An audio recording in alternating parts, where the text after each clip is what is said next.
Assalamualaikum teman-teman, kembali lagi dengan saya Fida di channel YouTube Fida Bacain Buku. Alhamdulillah ya teman-teman, saat ini kita masih dalam keadaan baik, sehat, dan berbahagia. Alhamdulillah. Teman-teman, mari kita lanjutkan lagi membaca buku The Science of Getting Rich, Wallace D. Wattles. Saat ini kita akan baca bab 1, yaitu hak untuk kaya. Mari kita mulai, bismillahirrahmanirrahim.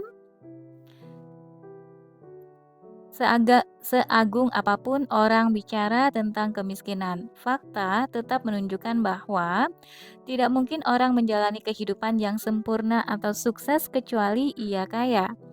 Tidak ada orang bisa mencapai kemungkinan tertingginya dalam pengembangan jiwa atau bakat kecuali ia memiliki banyak uang. Diperlukan banyak hal sebagai sarana bagi seseorang untuk mengembangkan jiwa dan bakat, dan ia harus punya uang untuk mendapatkan semua yang ia butuhkan. Manusia mengembangkan pikiran, jiwa, dan raganya dengan memanfaatkan pelbagai sarana, dan masyarakat sudah terorganisir sedemikian rupa sehingga orang harus punya uang untuk mendapatkan sarana-sarana tersebut. Karena itu, dasar dari seluruh kemajuan bagi manusia seharusnya adalah ilmu menjadi kaya. Tujuan semua makhluk hidup adalah perkembangan, dan semua yang hidup punya hak untuk mewujudkan perkembangan yang bisa ia capai. Hak manusia untuk hidup berarti juga hak untuk memanfaatkan secara bebas dan tanpa hambatan semua hal yang mungkin penting untuk pertumbuhan mental, spiritual, dan fisiknya secara maksimal. Dengan kata lain, hak dia untuk kaya. Dalam buku ini, saya tidak akan bicara mengenai kaya secara kiasan. Menjadi benar-benar kaya tidak berarti puas atau senang hanya memiliki sedikit. Tak seorang pun boleh puas dengan hal-hal sekadarnya jika ia mampu menggunakan dan menikmati lebih. Alam berproses menuju kemajuan dan perkembangan hidup, dan setiap orang seharusnya memiliki apa saja yang bisa meningkatkan kekuatannya. Ia perlu menjalani hidup yang elegan, indah, dan berlimpah. Berbahagia pada situasi pas-pasan jelas keliru. Orang disebut kaya ketika ia memiliki semua hal yang ia inginkan untuk mengembangkan dirinya. Dan orang yang tidak memiliki banyak uang tidak akan bisa mendapatkan semua yang ia inginkan. Kehidupan bergerak maju dan menjadi sangat kompleks, sehingga rata-rata orang harus cukup kaya untuk bisa menjalani kehidupan dalam cara yang mendekati sempurna. Setiap orang secara alami ingin menjadi apapun yang ia mampu wujudkan.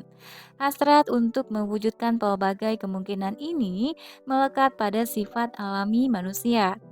Kita selalu ingin menjadi apa saja yang kita bisa. Keberhasilan hidup adalah Anda bisa menjadi apa yang Anda inginkan, dan Anda bisa menjadi apa yang Anda inginkan hanya dengan menggunakan berbagai sarana.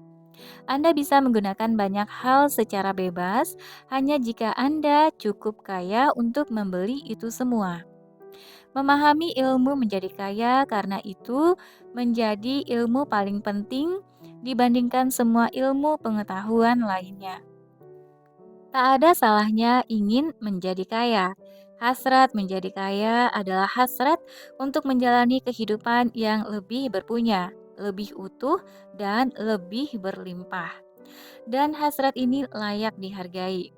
Orang yang tidak memiliki hasrat untuk hidup lebih berlimpah adalah abnormal. Begitu juga dengan orang yang tidak punya keinginan memiliki banyak uang untuk membeli semua yang ia inginkan. Ada tiga motif untuk apa kita hidup. Kita hidup untuk raga, kita hidup untuk pikiran, kita hidup untuk jiwa. Tidak ada satupun yang lebih baik atau lebih suci dibanding lainnya. Semuanya sama. Dan tidak ada satupun dari ketiganya, raga, pikiran, atau jiwa, bisa menikmati kepenuhan jika yang lainnya ditekan. Tidaklah benar atau mulia jika Anda hidup hanya untuk jiwa dan menelantarkan pikiran dan raga. Dan salah pula jika hanya memburu kepuasan intelektual dan menelantarkan raga atau jiwa. Kita sudah tahu konsekuensi menjijikkan jika kita hidup hanya untuk tubuh dan mengabaikan baik pikiran maupun jiwa. Kita paham bahwa kehidupan nyata tidak lain adalah ekspresi utuh yang bisa diberikan oleh manusia melalui tubuh, pikiran, dan jiwa. Orang boleh bicara apa saja, namun tak seorang pun akan benar-benar bahagia atau puas kecuali tubuhnya bisa menjalankan semua fungsi dengan baik. Demikian pula dengan pikiran dan jiwanya. Dimanapun ada potensi yang tak terekspresikan atau gagal dalam fungsi terbaiknya, di sanalah muncul hasrat yang tak terpuaskan. Hasrat adalah potensi yang mencari pengungkapan atau fungsi yang mencari performa terbaik. Orang tak bisa memuliakan tubuh tanpa makanan yang baik, pakaian yang nyaman, dan rumah yang hangat. Juga tanpa kemerdekaan dari kerja keras, istirahat dan rekreasi juga merupakan kebutuhan tubuh. Orang tidak bisa memuliakan pikiran tanpa buku-buku dan waktu untuk membacanya, tanpa kesempatan untuk studi dan observasi, atau tanpa pergaulan intelektual. Untuk memuliakan pikiran, orang harus mendapatkan rekreasi intelektual dan harus dirinya sendiri. Karya-karya seni yang bisa ia nikmati dan apresiasi. Untuk membuat jiwa menjalani hidup yang baik, orang harus memiliki cinta, dan cinta sulit diwujudkan oleh kemiskinan. Kebahagiaan tertinggi manusia adalah ketika ia bisa memberikan yang terbaik kepada orang-orang yang ia cintai, dan ekspresi yang sangat spontan dan alami dari cinta adalah memberi. Orang yang tidak punya apapun untuk diberikan akan gagal menempati posisi terbaiknya sebagai suami, ayah, warga negara, atau sebagai manusia. Dalam kegunaan benda-benda itulah manusia bisa memberikan kehidupan yang utuh bagi tubuh, mengembangkan pikiran, dan memperkaya jiwanya. Karena itulah penting baginya untuk menjadi kaya. Sepenuhnya benar bahwa Anda seharusnya memiliki hasrat menjadi kaya. Jika Anda manusia normal, Anda hanya akan menyetujui itu. Sepenuhnya benar bahwa Anda seharusnya memberi perhatian besar pada ilmu menjadi kaya, karena ia adalah ilmu yang sangat mulia dan paling penting dari semuanya. Jika Anda enggan mempelajarinya, Anda menelantarkan diri sendiri, Tuhan, dan sesama, karena Anda tidak bisa menjalankan fungsi terbaik Anda. Bab 2. Ada ilmu menjadi kaya. Ada ilmu menjadi kaya, dan ia adalah ilmu eksakta, seperti aljabar atau aritmatika. Ada hukum-hukum tertentu yang mengendalikan proses pemerolehan kekayaan. Jika hukum-hukum ini dipelajari dan dipatuhi oleh siapapun, ia akan menjadi kaya dengan kepastian matematis. Kepemilikan uang dan kekayaan adalah hasil dari melakukan segala sesuatu dalam cara tertentu. Orang yang melakukan segala sesuatu dalam cara tertentu, apakah karena diniatkan atau secara kebetulan saja, akan menjadi kaya. Sementara mereka yang tidak melakukan segala sesuatu dalam cara tertentu, sekeras apapun mereka bekerja atau secakap apapun mereka, tetap miskin. Adalah hukum alam bahwa hal tertentu menghasilkan efek tertentu. Karena itu, siapapun yang melakukan segala sesuatu dalam cara tertentu ini niscaya menjadi kaya. Pernyataan di atas benar dengan memperhatikan fakta-fakta berikut. Menjadi kaya tidak berurusan dengan lingkungan. Jika itu berkaitan dengan lingkungan, semua orang di lingkungan tertentu akan menjadi makmur. Semua orang di satu kota akan kaya, sementara di kota lainnya akan melarat semua. Atau penduduk di satu daerah akan sejahtera semua, sementara di daerah lainnya akan berkubang kemiskinan. Tetapi di semua tempat, kita melihat orang kaya dan orang miskin hidup bersama-sama dalam lingkungan yang sama dan sering bekerja di tempat yang sama. Ketika dua orang tinggal di daerah yang sama, menjalankan urusan yang sama, dan yang satu menjadi kaya sementara yang lain terus miskin, maka Anda tahu bahwa menjadi kaya tidak berurusan sama sekali dengan lingkungan.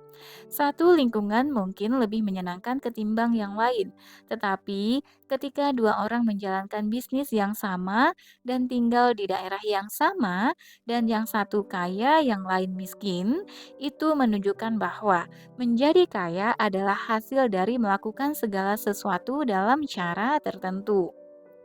Selanjutnya, kemampuan untuk melakukan segala sesuatu dalam cara tertentu tidak berkaitan dengan bakat, karena banyak orang memiliki bakat besar dan tetap miskin, sementara yang bakatnya pas-pasan bisa menjadi kaya.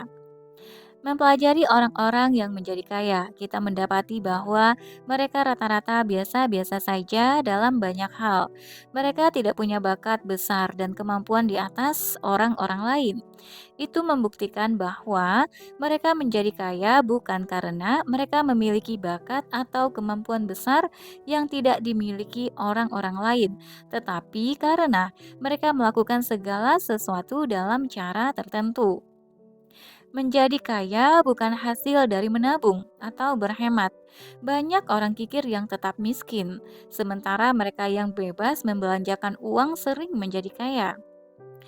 Orang juga tidak menjadi kaya karena bisa melakukan sesuatu yang orang lain gagal di sana.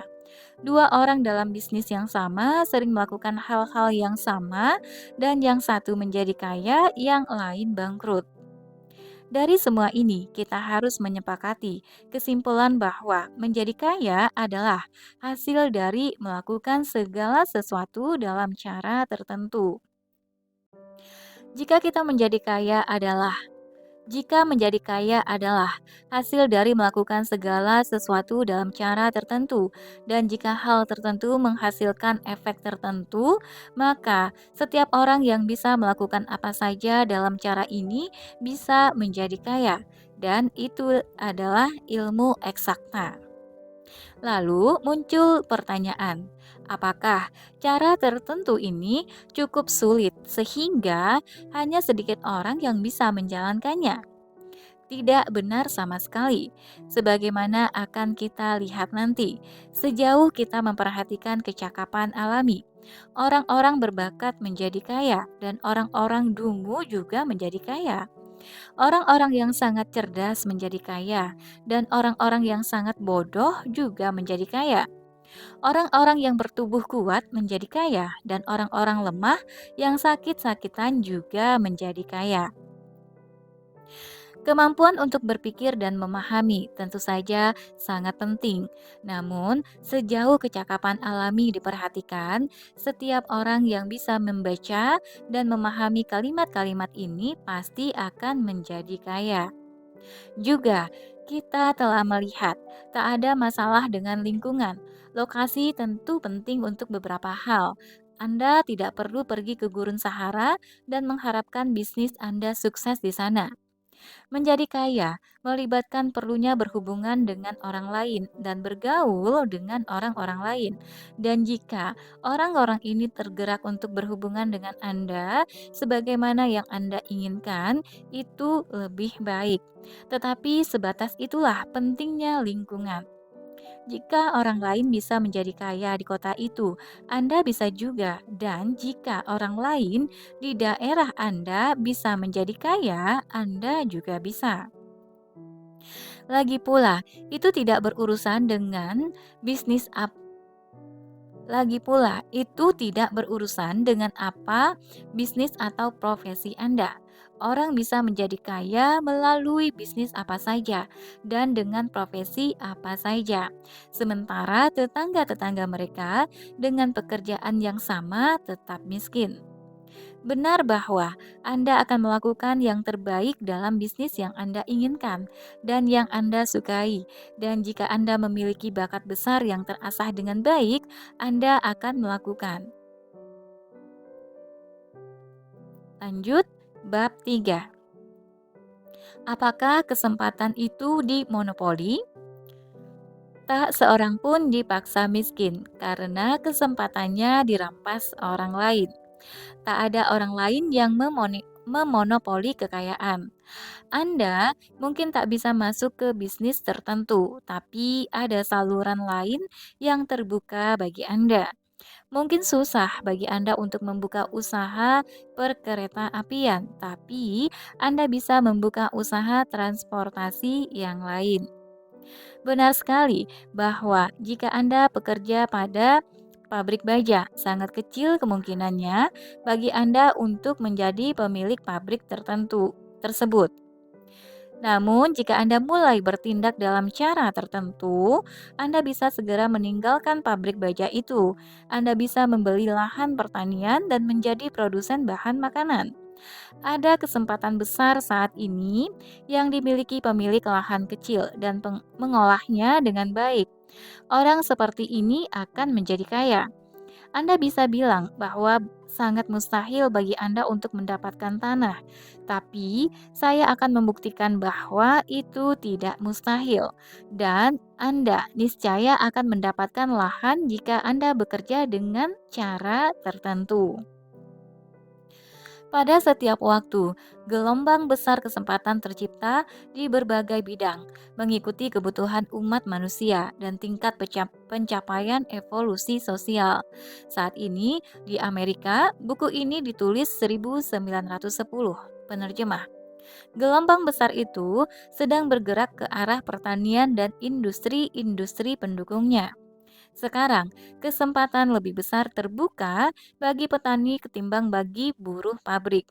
Juga bagi pengusaha yang menyuplai petani ketimbang yang menyuplai buruh pabrik. Dan bagi profesional yang yang menyiapkan kebutuhan petani menyediakan maksudnya kali ya, yang menyediakan kebutuhan petani ketimbang buruh pabrik. Ada kesempatan melimpah bagi mereka yang mengikuti arah gelombang, bukan berenang melawannya. Jadi, para buruh pabrik, baik sebagai pribadi maupun kelompok, tidak kehilangan kesempatan. Para buruh tidak dihambat oleh majikan-majikan mereka. Mereka tidak dilemahkan oleh para majikan dan kekuatan modal. Sebagai sebuah kelompok, mereka menempati posisi mereka karena mereka tidak melakukan sesuatu dalam cara tertentu. Jika para buruh Amerika mau, mereka bisa mengikuti contoh dari saudara-saudara mereka di Belgia dan negara-negara lain, dan membangun pusat perbelanjaan besar dan industri-industri penopangnya. Mereka bisa memilih orang-orang dari kelompok mereka untuk urusan kantor, mengeluarkan aturan yang mempermudah perkembangan industri-industri penopang. Dalam beberapa tahun saja, mereka bisa meningkatkan diri di lapangan industri. Para buruh akan menjadi pemilik modal jika mereka mulai melakukan sesuatu dalam cara tertentu. Hukum kekayaan berlaku sama bagi setiap orang. Ini yang harus mereka ketahui, dan mereka akan tetap di tempat semula selama mereka melakukan sesuatu dengan cara mereka selama ini. Namun, seorang individu dari kelas buruh tidak dipaksa tetap jadi buruh berkat sikap abai dan kemalasan mental kelasnya. Ia bisa mengikuti gelombang kesempatan ini untuk menjadi kaya, dan buku ini akan memberitahu caranya. Tak seorang pun dipaksa miskin karena terbatasnya persediaan kekayaan. Ada persediaan yang lebih dari cukup untuk semua orang. Sebesar Gedung Putih di Washington bisa dibangun untuk setiap keluarga di muka bumi dengan bahan bangunan dari satu negara Amerika Serikat saja. Dengan pertanian intensif, negara ini bisa memproduksi wol, katun linen, sutra yang cukup untuk memenuhi kebutuhan baju setiap orang di muka bumi lebih baik ketimbang yang dilakukan Nabi Sulaiman dengan seluruh keagungannya. Bersamaan dengan itu, juga ada cukup makanan untuk menyediakan santapan mewah bagi kita semua. Bersamaan dengan itu, juga ada cukup makanan untuk menyediakan santapan mewah bagi semua. Persediaan barang-barang yang tampak mata ini tak akan pernah habis, dan persediaan yang tak tampak mata benar-benar tak akan pernah habis. Segala sesuatu yang Anda lihat di muka bumi ini diciptakan dari satu bahan asal. Darinya, semua benda dihasilkan. Benda-benda baru secara konstan dibuat dan yang lama menghilang, tetapi semuanya diproses oleh satu bahan asal. Tak ada habisnya persediaan bahan asal yang tak berbentuk ini. Alam semesta ini pun dibentuk dari bahan asal ini. Namun ia tidak habis untuk menciptakan alam semesta ini. Ruang kosong di dalam dan di antara bentuk-bentuk semesta yang tampak mata diisi dan dipenuhi oleh bahan asal ini. Substansi tak berbentuk, bahan dasar bagi semua benda. Puluhan ribu kali benda-benda sudah dibuat dan dibuat lagi, dan kita tidak lantas kehabisan bahan asal ini. Karena itu, tak seorang pun menjadi miskin karena keterbatasan persediaan, atau karena tidak ada lagi yang tersedia untuknya. Alam semesta adalah gudang kekayaan yang tak ada habisnya. Bahan asal merupakan sesuatu yang hidup dengan energi kreatif, dan secara konstan ia menghasilkan benda-benda lebih banyak lagi. Bila persediaan bahan bangunan habis, persediaan lebih banyak akan dihasilkan lagi. Bila persediaan tanah habis, hingga bahan makanan dan pakaian tak bisa ditumbuhkan lagi di atasnya, ia akan diperbaharui atau akan ada tanah baru lagi diciptakan. Bila semua emas dan perak telah digali dari perut bumi dan peradaban manusia masih membutuhkan emas dan perak, maka akan diciptakan lebih banyak lagi emas dan perak dari bahan asal tersebut. Substansi tak berbentuk ini merespons kebutuhan manusia. Ia tidak akan membiarkan manusia hidup tanpa benda-benda yang layak. Ini berlaku bagi semua orang. Umat manusia pada dasarnya kaya dan berkelimpahan. Jika ada orang-orang yang miskin, itu karena mereka tidak mengikuti cara tertentu yang telah membuat orang-orang lain menjadi kaya. Bahan asal yang tak berbentuk itu cerdas. Ia bisa berpikir, ia hidup dan selalu mendukung kehidupan yang lebih baik. Hmm, bahan asal apa ya kira-kira? Lanjut. Setiap makhluk hidup memiliki dorongan alami untuk mendapatkan kehidupan yang lebih baik. Pikiran memiliki dorongan alami untuk memperluas dirinya sendiri, dan kesadaran memiliki sifat alami untuk memperluas batas-batasnya dan menemukan ekspresi yang lebih sempurna. Semua bentuk di alam semesta ini diciptakan dari bahan asal, substansi tak berbentuk yang hidup, yang menjelmakan dirinya ke dalam suatu bentuk demi pengungkapan diri yang lebih sempurna.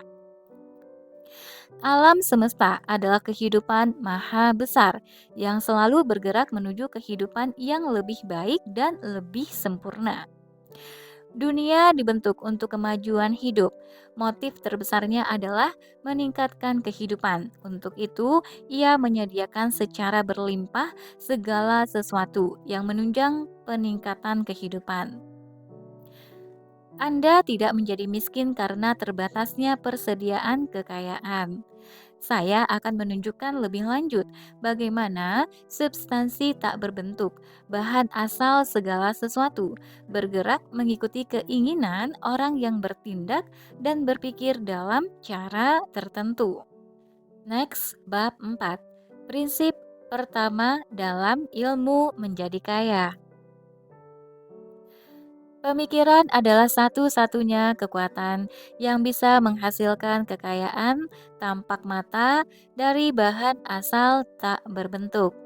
Bahan asal ini, yang darinya semua benda diciptakan, adalah zat yang bisa berpikir. Setiap pemikiran tentang bentuk di dalam zat ini akan menghasilkan bentuk tersebut. Bahan asal ini bergerak mengikuti pemikirannya. Setiap bentuk dan proses yang Anda saksikan di alam ini adalah ekspresi kasat mata dari pemikiran yang ada di dalam bahan dasar tersebut. Saat ia berpikir tentang suatu bentuk, ia akan menghasilkan bentuk tersebut. Saat ia berpikir tentang sebuah gerakan, ia akan menghasilkan gerakan yang tampak mata. Begitulah cara semua benda dicipta. Kita hidup dalam dunia pemikiran yang merupakan bagian dari semesta pemikiran. Pemikiran tentang semesta yang bergerak telah menjangkau bahan asal ini, dan ia bergerak mengikuti pemikiran tersebut untuk membentuk sistem planet dan mempertahankan bentuk tersebut. Bahan asal ini mewujudkan pemikirannya dan bergerak mengikuti pemikirannya. Memiliki gagasan tentang sistem tata surya, ia menghasilkan bentuk matahari dan planet-planet yang mengelilinginya. Berpikir tentang bentuk sebatang pohon ek yang tumbuh secara lambat, ia bergerak mengikutinya dan menghasilkan pohon tersebut. Meski mungkin dibutuhkan waktu berabad-abad untuk mendapatkan bentuknya yang sekarang.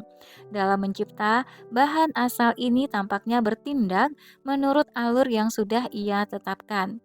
Pemikiran tentang sebatang pohon ek tidak seketika menghasilkan bentuk akhir, tetapi ia memulainya dengan menggerakkan seluruh daya yang akan mewujudkan pohon ek sesuai alur pertumbuhan. Setiap pikiran tentang bentuk yang ada dalam pikiran bahan asal ini menyebabkan penciptaan bentuk tersebut, tetapi selalu mengikuti alur pertumbuhan dan tindakan yang telah ditetapkan.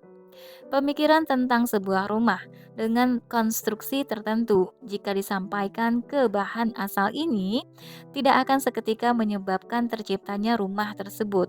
Namun, pemikiran tersebut akan menyebabkan energi-energi kreatif di bidang perdagangan dan ekonomi mengalir pada saluran-saluran tertentu untuk mempercepat pembangunan rumah tersebut. Dan jika saluran-saluran bagi seluruh energi kreatif itu tak tersedia, maka rumah tersebut akan dibentuk langsung dari bahan asal tanpa menunggu proses lambat manusia dan benda-benda. Tak ada pemikiran tentang bentuk yang tidak menyebabkan penciptaan bentuk tersebut jika ia disampaikan ke bahan asal. Manusia adalah makhluk berpikir dan bisa melahirkan pemikiran. Semua bentuk yang diwujudkan oleh manusia dengan tangannya mula-mula ada di dalam benaknya.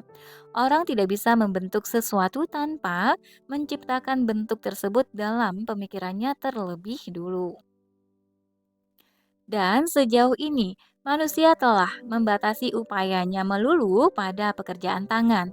Ia menerapkan hanya kerja fisik pada wilayah penciptaan bentuk-bentuk, membuat perubahan atau memodifikasi apa yang sudah ada. Ia tidak pernah berpikir untuk mencoba menciptakan bentuk-bentuk baru dengan cara menyampaikan pemikirannya ke bahan asal. Bahan asal lagi apa ya itu? Yuk lanjut. Ketika orang memiliki pemikiran tentang sebuah bentuk, ia mewujudkannya dengan bahan dari alam dan membuat gambaran tentang bentuk itu dalam benaknya. Ia tidak berupaya membangun kerjasama dengan bahan asal, bergandengan tangan dengan sang ayah. Ia tidak membayangkan bahwa ia bisa melakukan apa yang dilakukan oleh sang ayah. Manusia membentuk ulang dan memodifikasi bentuk-bentuk yang sudah ada dengan kerja fisik. Ia tidak mempertanyakan sama sekali apakah ia bisa memproduksi segala sesuatu dari bahan asal dengan cara mengirimkan pemikirannya ke sana. Kita akan membuktikan bahwa ia bisa melakukan itu, bahwa setiap orang bisa melakukan itu, dan menunjukkan bagaimana caranya. Sebagai langkah pertama, kita harus memahami tiga prinsip dasar.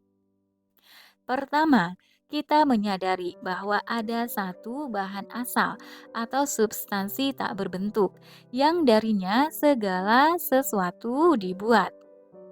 Segala rupa unsur di dalam Segala rupa unsur di alam semesta ini tidak lain adalah perwujudan beragam dari satu unsur. Seluruh benda mati dan makhluk hidup di alam semesta ini diciptakan dari bahan yang sama. Dan ia adalah zat yang berpikir. Sebuah pemikiran yang ada di dalam zat ini menghasilkan bentuk sebagaimana yang dipikirkan. Pemikiran di dalam zat ini melahirkan bentuk. Manusia adalah makhluk berpikir, mampu melahirkan pemikiran. Jika manusia bisa menyampaikan pemikirannya ke bahan asal tersebut, ia bisa menghasilkan penciptaan atau pembentukan sesuatu yang ia pikirkan. Ringkasnya begini. Ada bahan asal yang bisa berpikir, yang darinya segala sesuatu diciptakan.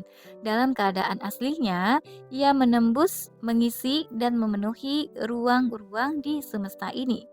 Sebuah pemikiran di dalam bahan asal akan menghasilkan sesuatu yang digambarkan oleh pemikiran tersebut. Manusia bisa menciptakan bentuk apa saja dalam pikirannya, dan dengan menyampaikan pemikiran tersebut ke bahan asal, bisa menyebabkan terciptanya sesuatu yang ia pikirkan itu. Mungkin muncul pertanyaan, apakah saya bisa membuktikan pernyataan-pernyataan ini? Tanpa berpanjang-panjang, saya jawab bisa, baik secara logis maupun pengalaman.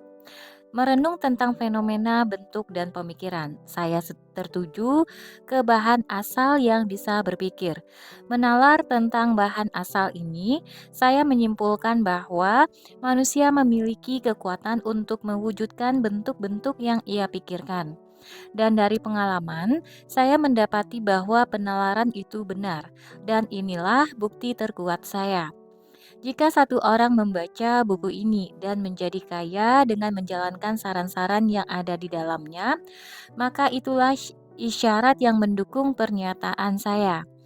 Namun, jika setiap orang menjadi kaya dengan menjalankan saran-saran buku ini, maka itu akan menjadi bukti positif sampai ada orang yang menjalankan saran-saran buku ini dan gagal. Teori di dalam buku ini benar sampai terjadinya proses yang gagal, dan tak akan ada proses yang gagal karena siapapun yang menjalankan secara persis saran-saran buku ini pasti akan kaya. Saya telah menyampaikan bahwa orang menjadi kaya karena melakukan sesuatu dengan cara tertentu, certain way. Dan untuk bisa menjalankan itu, ia harus bisa berpikir dengan cara tertentu.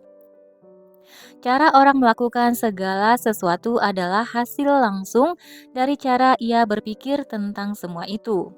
Untuk mengerjakan segala sesuatu dalam cara yang Anda inginkan, Anda harus mampu berpikir sesuai yang Anda inginkan.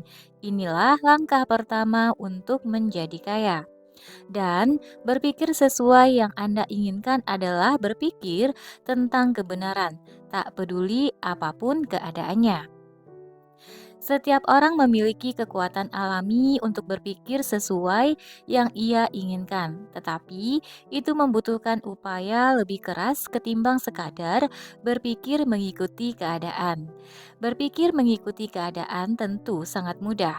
Berpikir tanpa peduli pada apa yang tampak di permukaan jauh lebih sulit dan memerlukan kekuatan lebih besar dibandingkan pekerjaan-pekerjaan lain yang harus dilakukan manusia.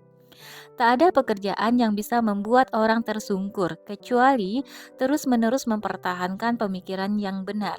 Itu pekerjaan terberat di muka bumi, lebih-lebih ketika kebenaran di dalam pikiran itu berlawanan dengan apa yang tampak di permukaan. Segala yang tampak di permukaan cenderung mempengaruhi pikiran, dan itu hanya bisa dicegah dengan terus berpikir tentang kebenaran. Menyaksikan keadaan sakit-sakitan akan menghasilkan bentuk sakit-sakitan itu dalam pikiran Anda, dan terutama pada tubuh Anda, kecuali Anda terus mempertahankan kebenaran, yakni bahwa tidak ada penyakit. Itu hanya penampilan permukaan, dan kenyataannya adalah sehat. Menyaksikan kemiskinan di permukaan akan menghasilkan bentuk kemiskinan dalam pikiran Anda, kecuali Anda terus mempertahankan kebenaran bahwa tak ada kemiskinan, yang ada hanya keberlimpahan. Berpikir tentang keadaan sehat dalam keadaan sakit-sakitan, atau berpikir tentang kaya dalam kondisi miskin papa, tentunya memerlukan kekuatan. Namun, barang siapa memiliki kekuatan itu, ia akan menjadi tuan bagi pikirannya. Ia mampu melawan nasib, ia bisa mendapatkan apa yang ia inginkan. Kekuatan ini hanya bisa dimiliki dengan cara terus meyakini fakta mendasar di balik apa-apa yang tampak di permukaan. Fakta itu adalah bahwa hanya ada satu bahan asal, darinya dan olehnya segala sesuatu diciptakan. Kita harus meyakini kebenaran bahwa setiap pemikiran yang ada di dalam bahan asal ini akan menjadi sebuah bentuk, dan manusia bisa menyampaikan pemikiran kepadanya agar lahir sebuah bentuk dan kemudian menjadi benda yang nyata.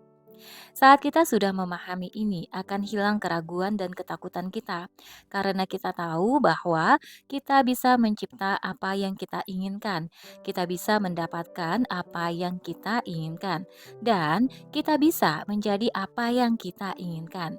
Sebagai langkah awal untuk menjadi kaya, Anda harus meyakini 3 pernyataan dasar yang sudah saya sampaikan. Untuk menguatkannya, saya akan mengulangi di bawah ini. Ada bahan asal yang bisa berpikir, yang darinya segala sesuatu diciptakan. Dalam keadaan aslinya, ia menembus, mengisi, dan memenuhi ruang-ruang di semesta ini.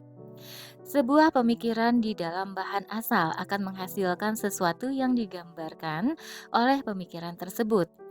Manusia bisa menciptakan bentuk apa saja dalam pemikirannya, dan dengan menyampaikan pemikiran tersebut ke bahan asal bisa menyebabkan terciptanya sesuatu yang ia pikirkan itu.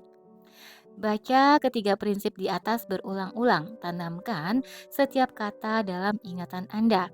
Fokuskan pikiran Anda pada prinsip-prinsip tersebut hingga Anda percaya. Jika Anda ragu, singkirkan keraguan itu. Jangan dengarkan argumen yang berlawanan dengan prinsip-prinsip ini. Jangan pergi ke ceramah-ceramah yang mengajarkan konsep lain yang bertentangan dari ini. Jangan baca buku atau majalah yang mengajarkan ide lain. Jika Anda mencampur adukan kepercayaan Anda, semua usaha Anda akan sia-sia. Jadi, yakini sepenuhnya prinsip-prinsip di atas. Ilmu menjadi kaya berawal dari penerimaan total atas prinsip-prinsip ini.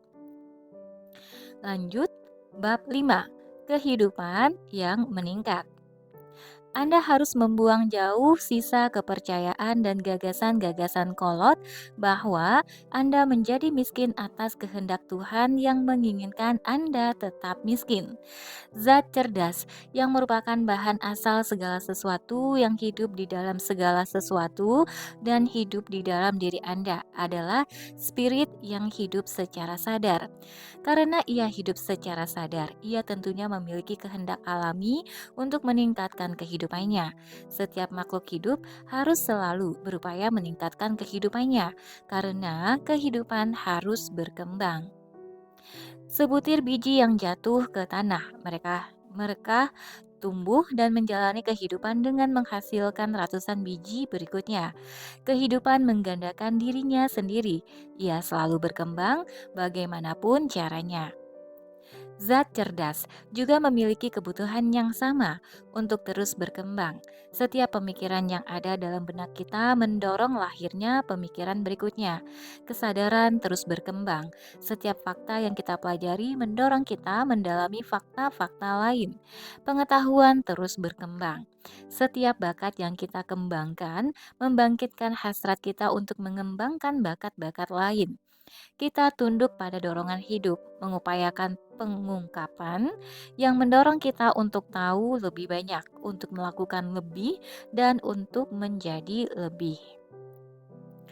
Untuk tahu lebih, melakukan lebih, menjadi lebih, kita harus memiliki lebih. Kita harus memiliki pelbagai sarana karena kita mempelajari, melakukan, dan menjadi sesuatu hanya dengan menggunakan sarana-sarana itu.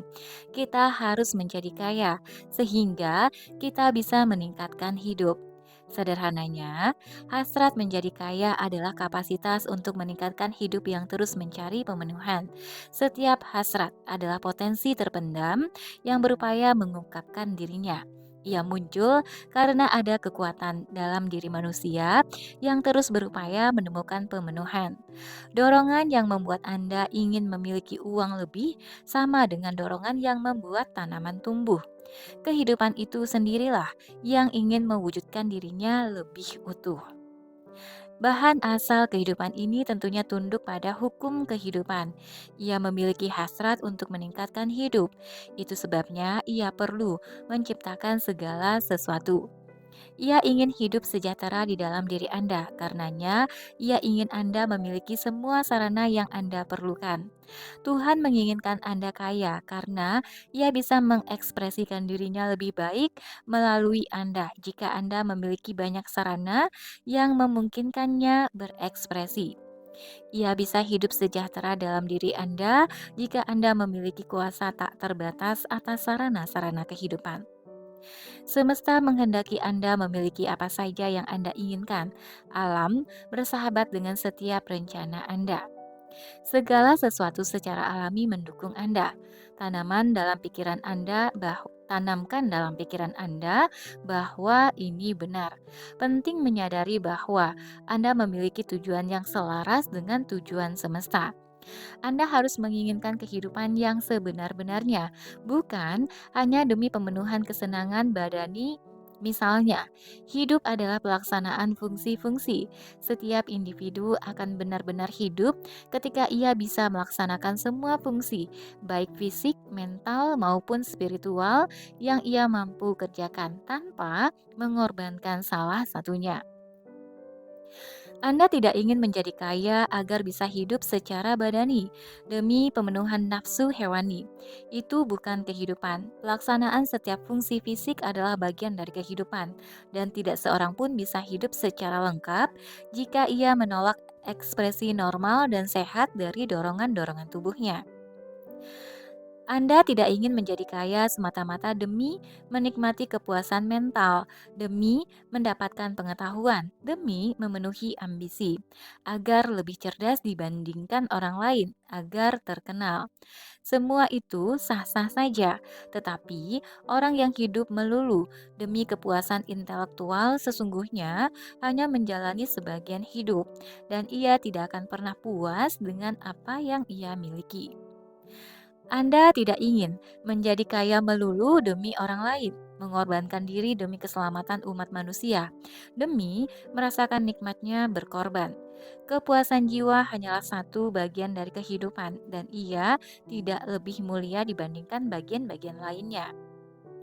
Anda ingin menjadi kaya agar bisa makan, minum, dan merasa senang ketika tiba waktu untuk itu, agar Anda bisa mengelilingi diri dengan karya seni, mengunjungi tempat-tempat jauh, mengisi pikiran, dan mengembangkan kecerdasan, agar Anda bisa mencintai sesama dan mengekspresikan belas kasih, dan bisa ikut berperan dalam membantu dunia menemukan kebenaran. Tetapi ingat bahwa berkorban demi orang lain secara ekstrim tidak lebih baik dan tidak lebih mulia dibandingkan bersikap egois secara ekstrim, keduanya keliru. Bebaskan diri Anda dari gagasan bahwa Tuhan ingin Anda mengorbankan diri demi orang lain dan bahwa Anda bisa menyenangkannya dengan berbuat seperti itu. Tuhan tidak membutuhkan hal itu. Dia menginginkan Anda berkembang secara utuh untuk diri sendiri dan untuk sesama. Dan Anda hanya bisa membantu orang lain secara lebih baik ketika kehidupan Anda sendiri meningkat. Anda bisa berkembang secara utuh hanya dengan menjadi kaya. Maka sudah benar dan terpuji jika Anda memfokuskan pemikiran Anda pertama-tama untuk mendapatkan kemakmuran. Namun, ingat bahwa bahan asal menginginkan semua menjadi kaya, maka setiap gerakannya tentulah dimaksudkan agar semua bisa berkembang. Tidak boleh ada tindakan yang menghambat pihak lain karena semua memiliki dorongan yang sama untuk menemukan sumber kekayaan dan kehidupan. Bahan asal akan mewujudkan segala sesuatu bagi Anda, namun tidak dengan cara mengambil dari orang lain dan memberikannya kepada Anda. Anda harus menyingkirkan pemikiran tentang kompetisi. Anda mencipta, bukan bersaing memperebutkan apa-apa yang sudah ada. Anda tak harus mengambil sesuatu dari orang lain. Anda tak harus tawar-menawar sengit. Anda tak harus licik atau mengambil keuntungan dari orang lain. Anda tak perlu membuat orang lain memeras keringat untuk Anda dengan hasil yang tidak setimpal. Anda tak perlu iri pada kekayaan orang lain atau melihatnya penuh nafsu. Tak seorang pun mempunyai sesuatu yang Anda tak mampu memilikinya, dan itu tak perlu dengan merampas darinya. Anda kreator, bukan kompetitor, bukan pesaing bagi orang lain. Anda akan mendapatkan apa yang Anda inginkan, tetapi dalam cara tertentu yang juga memberi keuntungan bagi orang-orang lain. Saya ada orang-orang yang bisa mendapatkan uang luar biasa besar melalui cara yang berlawanan sama sekali dengan pernyataan-pernyataan di atas. Saya akan menjelaskannya. Orang-orang macam itu menjadi sangat kaya karena kemampuan luar biasa mereka untuk memenangi persaingan. Kadang, tanpa mereka sadari, mereka bergerak sejalan dengan tujuan dan gerakan bahan asal untuk meningkatkan kehidupan umat manusia, yakni melalui evolusi industri. Rockefeller, Carnegie, Morgan, dan lain-lainnya secara tanpa sadar telah menjadi agen-agen kemajuan dengan kemampuan luar biasa mereka untuk mengelola dan mengendalikan industri produktif, dan dengan demikian memberikan sumbangan besar bagi peningkatan kehidupan bagi semua. Kini hari mereka hampir berakhir. Mereka sudah mengelola produksi dan akan segera digantikan oleh agen-agen lain yang mengelola distribusi. Orang-orang kaya seperti mereka tak ubahnya reptil-reptil prasejarah. Mereka berperan penting dalam proses evolusi, tetapi mereka akan punah juga oleh kekuatan yang sama, yang dulunya melahirkan mereka. Dan penting juga diingat bahwa mereka tak pernah menjadi benar-benar kaya. Dari kelas ini, sebagian besar di antara mereka hidup dalam keadaan melarat dan celaka. Kekayaan yang didapat secara kompetitif tidak pernah memuaskan dan juga tidak permanen. Anda memiliki kekayaan hari ini dan semua itu besoknya menjadi milik orang lain. Ingat, jika Anda ingin menjadi kaya dengan jalan ilmiah dan melalui cara tertentu, Anda harus sepenuhnya meninggalkan pemikiran kompetitif. Jangan pernah berpikir bahwa persediaan kekayaan terbatas. Saat Anda berpikir bahwa semua uang telah dikuasai dan dikendalikan oleh orang lain, dan bahwa semua uang telah dikuasai dan dikendalikan oleh orang lain dan bahwa Anda harus banting tulang untuk menghentikan penguasaan tersebut, pada saat itulah Anda terjebak pada pemikiran kompetitif dan daya kreatif Anda lenyap saat itu juga. Yang lebih buruk, Anda mungkin meringkus sendiri gerakan-gerakan kreatif yang sudah Anda mulai. Ketahuilah bahwa ada timbunan emas yang tak ternilai jumlahnya di perut bumi yang belum digali, dan seandainya pun ada, akan diciptakan lebih, dan seandainya pun tak ada, akan diciptakan lebih banyak lagi dari bahan asal untuk memenuhi kebutuhan Anda. Ketahuilah bahwa uang yang Anda butuhkan akan tiba, bahkan jika untuk itu diperlukan penemuan tambang emas baru oleh ribuan manusia besok. Jangan lihat persediaan yang tampak, lihatlah selalu kekayaan berlimpah pada substansi yang tak berbentuk, bahan asal segala sesuatu. Ketahuilah bahwa kekayaan mendatangi Anda saat itu juga, ketika Anda sudah mampu menerima dan menggunakannya. Tak ada satupun orang bisa menghalangi Anda mendapatkan apa yang merupakan milik Anda. Jadi jangan sedetik pun Anda berpikir bahwa semua lokasi terbaik sudah diambil orang sebelum Anda siap membangun rumah Anda. Jangan takut bahwa para pemilik modal besar akan bergabung dan menguasai seluruh kekayaan di muka bumi. Jangan pernah takut bahwa Anda gagal mendapatkan apa yang Anda inginkan karena ada orang lain yang menjegal Anda. Itu tak bisa terjadi. Anda tidak mencari apa yang sudah dimiliki orang lain. Anda mewujudkan apa yang Anda inginkan dengan substansi tak berbentuk sebagai bahan asal, dan persediaannya tak terbatas. Selalu camkan ketiga prinsip ini. Ada bahan asal yang bisa berpikir, yang darinya segala sesuatu diciptakan. Dalam keadaan aslinya, ia menembus, mengisi, dan memenuhi ruang-ruang di semesta ini. Sebuah pemikiran di dalam bahan asal akan menghasilkan sesuatu yang digambarkan oleh pemikiran tersebut. Manusia bisa menciptakan bentuk apa saja dalam pemikirannya, dan dengan menyampaikan pemikiran tersebut ke bahan asal bisa menyebabkan terciptanya sesuatu yang ia pikirkan itu. Bab 6. Cara kekayaan mendatangi Anda. Ketika saya katakan bahwa Anda tak perlu tawar-menawar sengit, bukan berarti Anda tidak perlu melakukan proses tawar-menawar sama sekali, atau Anda tak merasa perlu berurusan dengan orang lain. Saya ingin bilang bahwa Anda tidak perlu bernegosiasi dengan mereka secara tidak adil.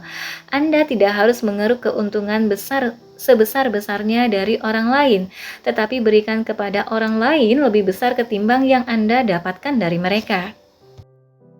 Tentu Anda tidak bisa memberi setiap orang sesuatu yang nilainya melebihi nilai uang yang Anda terima dari mereka. Tetapi Anda bisa memberinya nilai guna melebihi nilai uang yang Anda terima. Kertas dan tinta di buku ini mungkin tidak sebanding dengan nilai uang yang Anda gunakan untuk membelinya. Tetapi jika gagasan-gagasan di dalamnya bisa mendatangkan kekayaan kepada Anda, maka Anda tidak dizolimi oleh pihak penjual buku. Ia memberi Anda nilai guna yang sangat besar dibandingkan nilai uang kecil Anda. Katakanlah, saya punya lukisan karya pelukis besar, yang harganya ribuan dolar di lingkungan masyarakat maju. Saya membawanya ke pasar tradisional, dan dengan kecakapan tawar-menawar, saya tukar lukisan tersebut kepada orang Eskimo dengan bulu binatang seharga 500 dolar. Di sini saya berbuat aniaya kepada dia karena ia tidak memerlukan lukisan. Barang tersebut tidak punya nilai guna baginya dan tidak menambah apapun dalam kehidupannya. Namun misalkan saya memberinya senapan seharga 50 dolar, itu akan menjadi pertukaran yang adil. Dengan senapan itu, ia akan mendapatkan banyak bulu binatang dan daging. Senapan itu akan memiliki nilai penting bagi si Eskimo. Ia bisa bertambah kaya dengan benda itu. Jika Anda bangkit dari level kompetitif ke level kreatif, Anda akan mencermati bisnis Anda secara hati-hati. Sekiranya Anda menjual sesuatu kepada orang lain yang tidak menambahkan apapun pada kehidupan orang itu, hentikanlah. Jangan curangi orang lain dalam bisnis Anda. Dan jika sekarang Anda sedang menjalankan bisnis yang mencurangi orang lain, tinggalkanlah. Beri setiap orang nilai guna yang lebih dari nilai uang yang Anda terima darinya, maka Anda menambah pada kehidupan orang ini pada setiap transaksi. Jika Anda mempekerjakan orang lain, Anda harus mengambil dari mereka nilai uang lebih besar dari yang Anda bayarkan kepada mereka. Namun, Anda harus mengelola bisnis Anda dengan berpegang pada prinsip kemajuan, sehingga setiap karyawan Anda bisa merasakan adanya kemajuan pada kehidupan mereka hari demi hari. Berikan kepada karyawan Anda sebagaimana buku ini memberikan sesuatu kepada Anda. Jadikan bisnis Anda anak tangga bagi mereka yang memungkinkan orang menapak naik dan menjadi kaya atas usaha mereka sendiri. Jika mereka tidak menggunakan kesempatan tersebut, itu bukan kesalahan Anda. Dan terakhir, karena Anda menciptakan kekayaan Anda sendiri dari bahan asal yang tak tampak mata, bukan berarti apa-apa yang Anda ingini langsung tercipta dari udara dan muncul begitu saja di hadapan Anda. Jika Anda menginginkan mesin jahit misalnya, saya tidak bilang bahwa Anda harus terus-menerus menyodorkan pemikiran tentang mesin jahit kepada bahan asal sampai muncul mesin jahit di ruangan tempat Anda duduk. Jika Anda menginginkan mesin jahit, pertahankan gambar mental tentang sebuah mesin jahit dengan sikap positif bahwa benda itu sedang diciptakan untuk Anda. Setelah membentuk gambar mental dalam benak, yakinilah secara penuh bahwa mesin jahit itu sedang mendatangi Anda. Jangan pernah meragukannya, bersikaplah seolah ia sudah menjadi milik Anda. Mesin jahit itu akan didatangkan untuk Anda oleh zat cerdas yang bekerja melalui pikiran-pikiran manusia. Jika Anda hidup di Maine, seseorang mungkin membawanya dari Texas atau Jepang. Dalam transaksi yang berujung dalam transaksi yang berujung dengan kehadiran mesin jahit itu di depan Anda. Dan keseluruhan proses itu akan membawa keuntungan bagi semua yang terlibat di dalamnya. Jangan pernah lupa sekejap pun bahwa bahan asal ini menembusi semua, mengisi semua, berkomunikasi dengan semua, dan bisa mempengaruhi semua. Kehendak zat berpikir ini akan kehidupan yang lebih baik, lebih sejahtera, serta mendorong terciptanya semua mesin jahit. Dan ia bisa menciptakan jutaan lagi. Selama manusia masih mendorong penciptaan itu melalui kehendak dan keyakinannya dengan menjalankan cara tertentu. Anda pasti bisa memiliki mesin jahit itu dan pasti bisa juga mendapatkan hal-hal lain yang Anda inginkan. Dengan itu semua Anda meningkatkan kehidupan Anda dan juga orang-orang lain. Yakinlah terhadap permintaan Anda. Bahan asal ingin mengalami kehidupan yang sejahtera bersama Anda dan menginginkan Anda mendapatkan semua yang Anda kehendaki demi kehidupan yang lebih mulia. Jika Anda meyakini bahwa kehendak Anda untuk kaya adalah selaras dengan kehendak Tuhan, maka keyakinan Anda tak akan tergoyahkan. Pernah saya melihat seorang anak duduk di depan piano dan kesulitan memainkannya sekalipun ia sudah berupaya keras. Ia tampak sedih sekali dan gusar karena gagal memainkan musik. Saya tanya kenapa ia jengkel, dan ia menjawab, Saya bisa menghayati musik di dalam diri saya, tetapi tidak bisa membuat tangan saya terampil memainkannya. Musik di dalam dirinya adalah hasrat dari bahan asal yang memiliki semua potensi kehidupan. Hasratnya bermusik, mencari pemenuhan melalui bocah itu. Tuhan berusaha hidup dan menikmati apa saja melalui hal-hal yang manusiawi. Ia mengatakan, "Aku perlu tangan-tangan terampil untuk membuat bangunan indah, untuk memainkan irama surgawi, untuk mewujudkan lukisan agung. Aku perlu kaki-kaki yang berjalan untukku, mata untuk melihat keindahanku, lidah untuk menyatakan kebenaranku, dan menyanyikan lagu-lagu yang menakjubkan, dan lain-lain." Semua itu adalah potensi yang mencari bentuk pengungkapan melalui manusia. Tuhan menginginkan sesiapa yang bisa bermain musik untuk memiliki piano atau alat-alat musik lainnya, dan mempunyai sarana-sarana untuk mengasah bakat mereka semaksimal mungkin. Ia menginginkan sesiapa yang menghargai keindahan bisa mengelilingi dirinya benda-benda seni. Ia menginginkan para pengamat punya kesempatan untuk melakukan perjalanan dan observasi. Ia menginginkan para peminat adibusana bisa mengenakannya dan para penyuka makanan lezat bisa menyantapnya.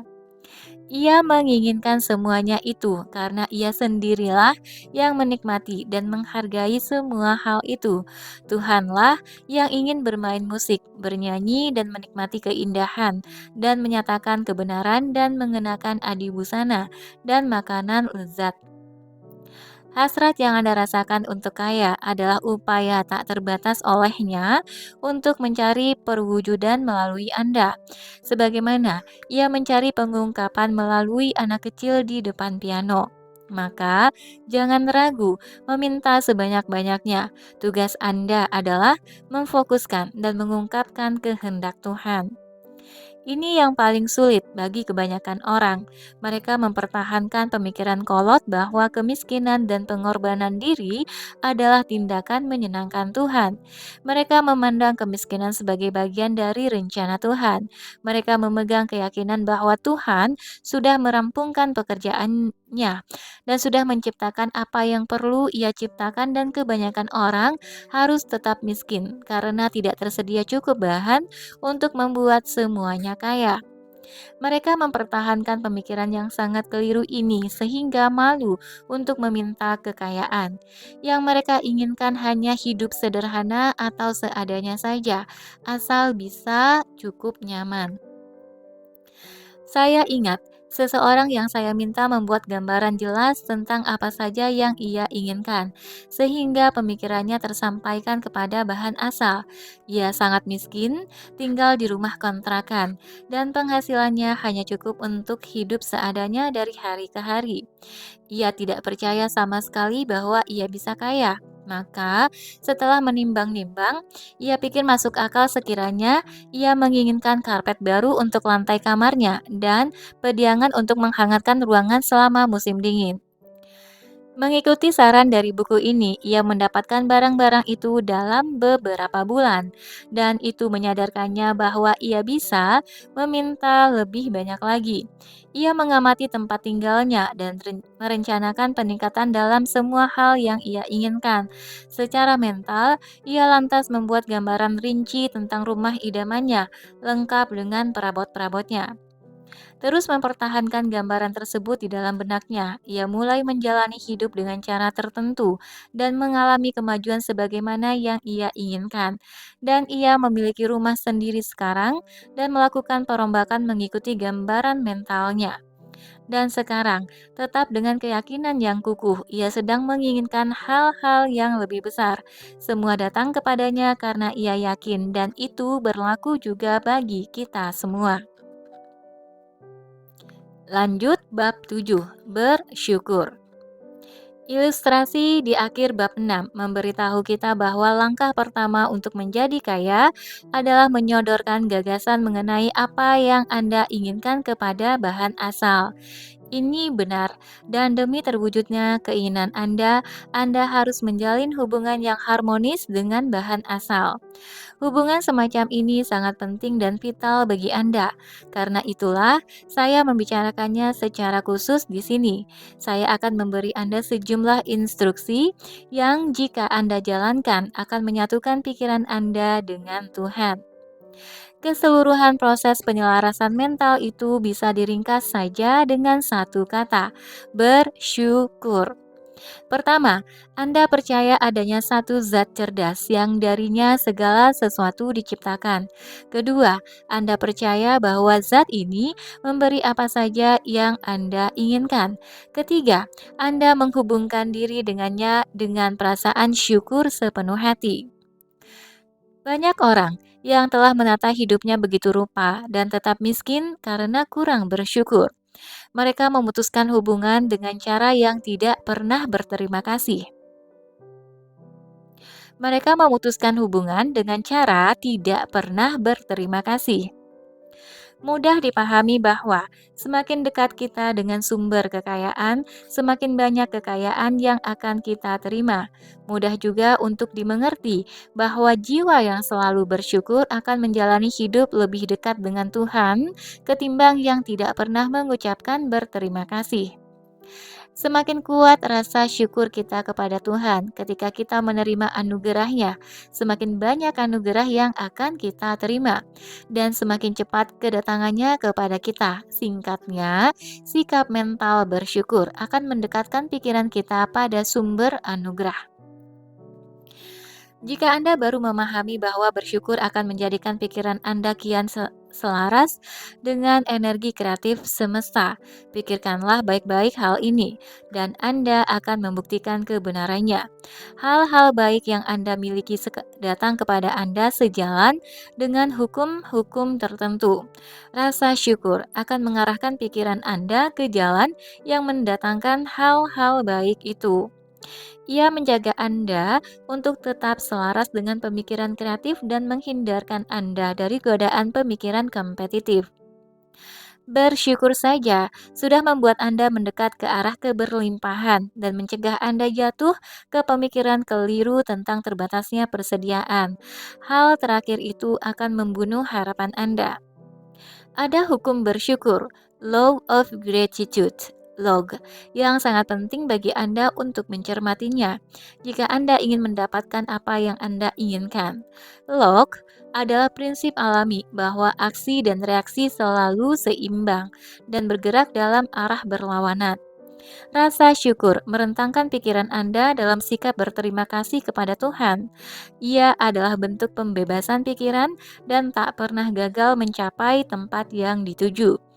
Dan reaksi adalah gerak seketika ke arah Anda. Jika Anda berjalan menuju Tuhan, Dia akan berlari menyongsong Anda. Dan jika rasa syukur Anda kuat dan ajak, reaksi di dalam bahan asal akan kuat dan terus-menerus. Segala yang Anda inginkan juga akan selalu bergerak ke arah Anda. Anda tidak akan bisa menggerakkan kekuatan besar tanpa bersyukur, karena rasa syukur itulah yang menjaga keterhubungan Anda dengan kekuatan besar itu. Namun keutamaan bersyukur tidak melulu menjamin lebih banyak berkah di masa mendatang. Tanpa rasa syukur Anda tidak akan mampu bertahan sedikit lebih lama dari situasi yang mengecewakan Anda. Saat Anda membiarkan pikiran Anda berkutat dalam ketidakpuasan akan situasi Anda sekarang, Anda mulai goyah. Anda memusatkan perhatian pada kemelaratan, hal-hal buruk dan kekumuhan, dan pikiran Anda akan menciptakan semua bentuk itu. Kemudian Anda menyampaikan bentuk-bentuk atau gambaran mental tersebut kepada bahan asal. Maka kemelaratan hal-hal buruk dan kekumuhan akan datang kepada Anda. Membiarkan pikiran Anda berkutat pada hal-hal kacangan sama halnya dengan menjadikan diri kacangan dan mengelilingi diri dengan hal-hal kacangan. Sebaliknya, Anda akan menjadi yang terbaik dengan memusatkan pikiran pada hal-hal terbaik dan mengelilingi diri dengan hal-hal terbaik. Kekuatan kreatif dalam diri kita mewujudkan gambaran apapun yang kita pertahankan di dalam benak kita. Kita adalah zat yang berpikir juga, dan setiap zat berpikir selalu mewujudkan bentuk-bentuk yang ia pikirkan. Pikiran yang bersyukur selamanya mempertahankan pemikiran terbaik. Karena itu, ia cenderung menjadi yang terbaik. Ia menciptakan bentuk atau karakter terbaik dan akan menerima yang terbaik.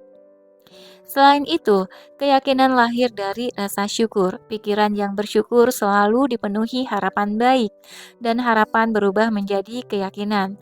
Singkatnya, rasa syukur menciptakan gelombang pikiran yang meningkatkan keyakinan. Siapapun yang tidak punya rasa syukur tidak mungkin mempertahankan keyakinan, dan tanpa keyakinan Anda tidak akan menjadi kaya melalui cara kreatif. Kita akan lihat contohnya dalam bab-bab berikut. Karena itu, penting bagi Anda menumbuhkan kebiasaan bersyukur untuk segala kebaikan yang Anda terima. Penting bagi Anda untuk terus bersyukur. Dan karena semua hal ikut berperan dalam kemajuan Anda, maka Anda perlu melibatkan semua itu dalam rasa syukur Anda. Jangan buang waktu untuk memikirkan atau membicarakan kekurangan dan kesalahan para pemegang kekuasaan dan orang-orang kaya. Keberadaan mereka di dunia ini membuka kesempatan bagi Anda. Semua yang Anda dapatkan saat ini adalah karena mereka. Jangan mengutuk para politisi korup. Jika tidak ada politisi-politisi itu, kita terjerumus ke dalam anarki, dan kesempatan Anda menjadi kian sempit. Tuhan sudah bekerja sekian lama dan sangat sabar membawa kita ke tingkatan sekarang ini dalam bidang industri dan pemerintahan, dan Ia akan menyempurnakan pekerjaannya. Tak ada keraguan sedikit pun bahwa Ia akan menyingkirkan para penguasa buruk itu, penguasa besar, kapten-kapten industri, dan para politisi korup pada waktunya. Namun, untuk sekarang, yakini saja bahwa mereka sangat baik. Ingatlah bahwa mereka membantu membangun mata rantai transaksi yang mendatangkan kekayaan kepada Anda, dan berterima kasihlah kepada mereka semua. Ini akan membuat Anda selaras dengan kebaikan dalam segala hal, dan segala yang baik akan datang kepada Anda. Bab 8. Berpikir dalam cara tertentu. Buka lagi bab 6 dan bacalah cerita tentang orang yang membentuk gambaran mental rumahnya. Dan Anda akan memahami langkah awal untuk menjadi kaya. Anda harus membentuk gambaran mental yang jelas dan rinci tentang apa yang Anda inginkan. Anda tidak bisa mengirimkan sebuah gagasan jika Anda tidak memilikinya. Banyak orang gagal menarik perhatian zat berpikir karena mereka hanya menyodorkan gambaran kabur dan pemikiran yang remang-remang tentang ingin melakukan apa mereka, ingin punya apa, atau ingin jadi apa. Tidaklah cukup jika Anda hanya menyodorkan keinginan umum untuk mendapatkan kebaikan dalam segala hal. Semua orang menginginkan itu. Tidak cukup pula sekadar punya keinginan bepergian, melihat-lihat apa saja, berkecukupan, dan sebagainya. Setiap orang memiliki keinginan seperti itu juga. Jika Anda mengirimkan telegram kepada teman Anda, tidak bisa Anda sekadar mengirimkan deretan aksara dan memintanya menyusun sendiri pesannya, atau Anda sekadar menyusun sembarangan kata-kata yang Anda ambil dari kamus. Anda harus mengirimkan kepadanya kalimat yang punya makna.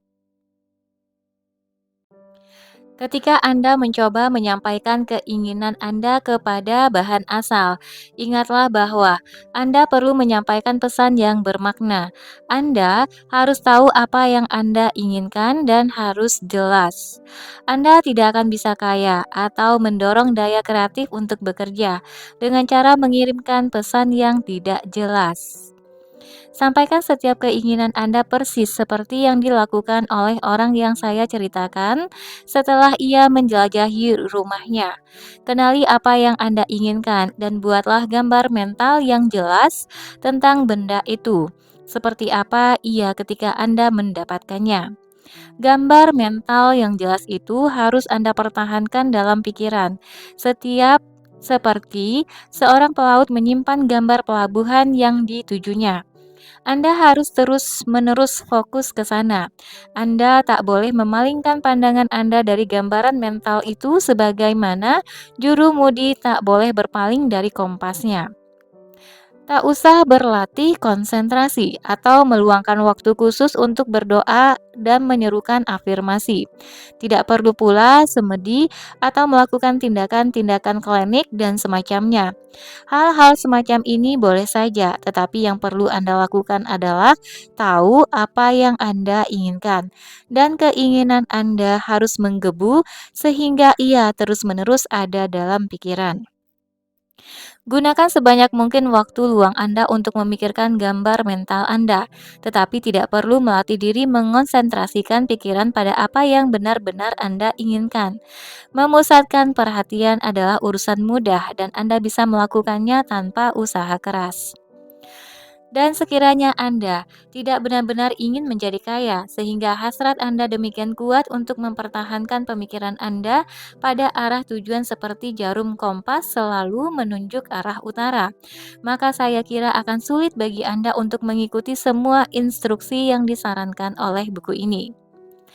Cara-cara yang dipaparkan di sini hanya ditujukan kepada sesiapa yang memiliki hasrat cukup kuat untuk mengalahkan kemalasan mental dan kesenangan berleha-leha. Pada orang-orang seperti itu yang memiliki hasrat menggebu, metode-metode di buku ini akan sukses. Semakin jelas dan rinci Anda menggambarkan apa-apa yang Anda ingini, dan semakin kuat Anda mempertahankannya dan memunculkan semua detailnya, akan semakin kuat pula hasrat Anda. Dan semakin kuat hasrat Anda, semakin mudah Anda mempertahankan gambar itu dalam benak Anda. Namun, ada yang lebih penting ketimbang sekadar membayangkan secara jelas.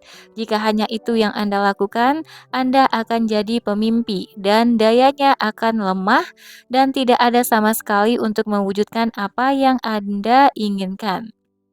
Anda harus melandasi gambar mental Anda dengan ketetapan hati, dan di belakang ketetapan hati ada keyakinan kuat bahwa apa yang Anda inginkan sudah menjadi milik Anda.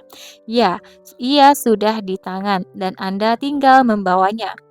Tinggallah secara mental di rumah baru Anda, sampai ia terwujud secara nyata. Masukkan perasaan gembira ke dalam benak Anda berkaitan dengan apa-apa yang Anda inginkan. Lihatlah, apapun yang Anda inginkan seolah-olah ia ada bersama Anda, dan sudah menjadi milik Anda, dan Anda sudah menggunakannya. Lakukan itu dalam imajinasi Anda. Pertahankan gambaran mental Anda secara jelas dan seolah nyata, dan kemudian tumbuhkan sikap mental bahwa Anda sudah memiliki semua yang Anda visualisasikan itu. Miliki semua itu dalam pikiran dengan keyakinan penuh bahwa mereka benar-benar milik Anda. Pertahankan sikap mental kepemilikan ini dan jangan goyah sedikit pun terhadap keyakinan bahwa semua itu nyata. Dan ingat apa yang disampaikan dalam bab sebelumnya mengenai bersyukur. Bersyukurlah untuk anugerah ini, persis sebagaimana yang Anda lakukan ketika keinginan Anda menjadi nyata. Orang yang mampu berterima kasih kepada Tuhan atas hal-hal yang ia miliki dalam imajinasinya adalah pemilik keyakinan sejati. Ia akan menjadi kaya, ia akan mampu mewujudkan apa saja yang ia inginkan. Anda tak perlu berdoa berulang-ulang untuk hal-hal yang Anda inginkan. Tidak perlu tiap hari Anda memberitahukan keinginan Anda kepada Tuhan. Urusan Anda adalah merumuskan secara cerdas keinginan Anda akan segala sesuatu yang bisa meningkatkan kehidupan Anda dan membuat keinginan Anda itu bermakna, dan kemudian menyampaikan semua keinginan itu kepada bahan asal, pemilik kekuatan dan kehendak yang akan memberi apa yang Anda inginkan. Anda tak bisa menarik perhatian dengan cara mengulang-ulang keinginan. Lakukan dengan mempertahankan gambar mental. Tetapkan hati Anda untuk mendapatkannya. Yakini secara kuat bahwa Anda pasti mendapatkannya. Jawaban terhadap doa tidak tergantung pada keyakinan Anda saat mengucapkannya, tetapi pada keyakinan saat Anda bekerja. Anda tak bisa mengesankan Tuhan dengan berdoa seminggu sekali pada hari tertentu dan kemudian melupakannya di hari-hari lain. Anda tak bisa mengesankan Tuhan dengan cara menyediakan waktu khusus di dalam kamar dan berdoa, lalu lupa lagi pada jam-jam berikutnya, dan baru ingat lagi pada waktu tiba jam untuk berdoa. Doa lisan cukup bagus juga dan berguna terutama untuk menjernihkan visi dan memperkuat keyakinan. Namun, bukan pernyataan bukan pernyataan lisan Anda yang akan mewujudkan keinginan Anda. Untuk menjadi kaya, Anda tidak memerlukan waktu khusus untuk berdoa. Yang Anda perlukan adalah berdoa tanpa henti. Doa yang saya maksud di sini adalah terus mempertahankan gambaran mental Anda yang dilandasi keteguhan hati yang diperkuat lagi dengan keyakinan bahwa Anda sedang mewujudkannya. Semuanya akan Anda terima saat Anda sudah membentuk gambar mental secara jelas, dan saat Anda sudah memiliki gambar mental yang jelas, akan baik bagi Anda untuk berdoa secara khusyuk, menyampaikan terima kasih kepada Tuhan. Bersyukurlah dan tunjukkan selamanya sikap mental kepemilikan. Tinggallah di rumah baru Anda, kenakan adibusana Anda, kendarailah mobil Anda, lakukan perjalanan dan rencanakan perjalanan besar Anda dengan penuh percaya diri. Pikirkan dan bicarakan semua yang Anda minta dalam doa, seolah-olah Anda sekarang sudah memilikinya. Gambarkan suatu lingkungan dan kondisi keuangan persis seperti yang Anda inginkan. Hiduplah sepanjang waktu dalam lingkungan dan kondisi keuangan yang Anda imajinasikan itu.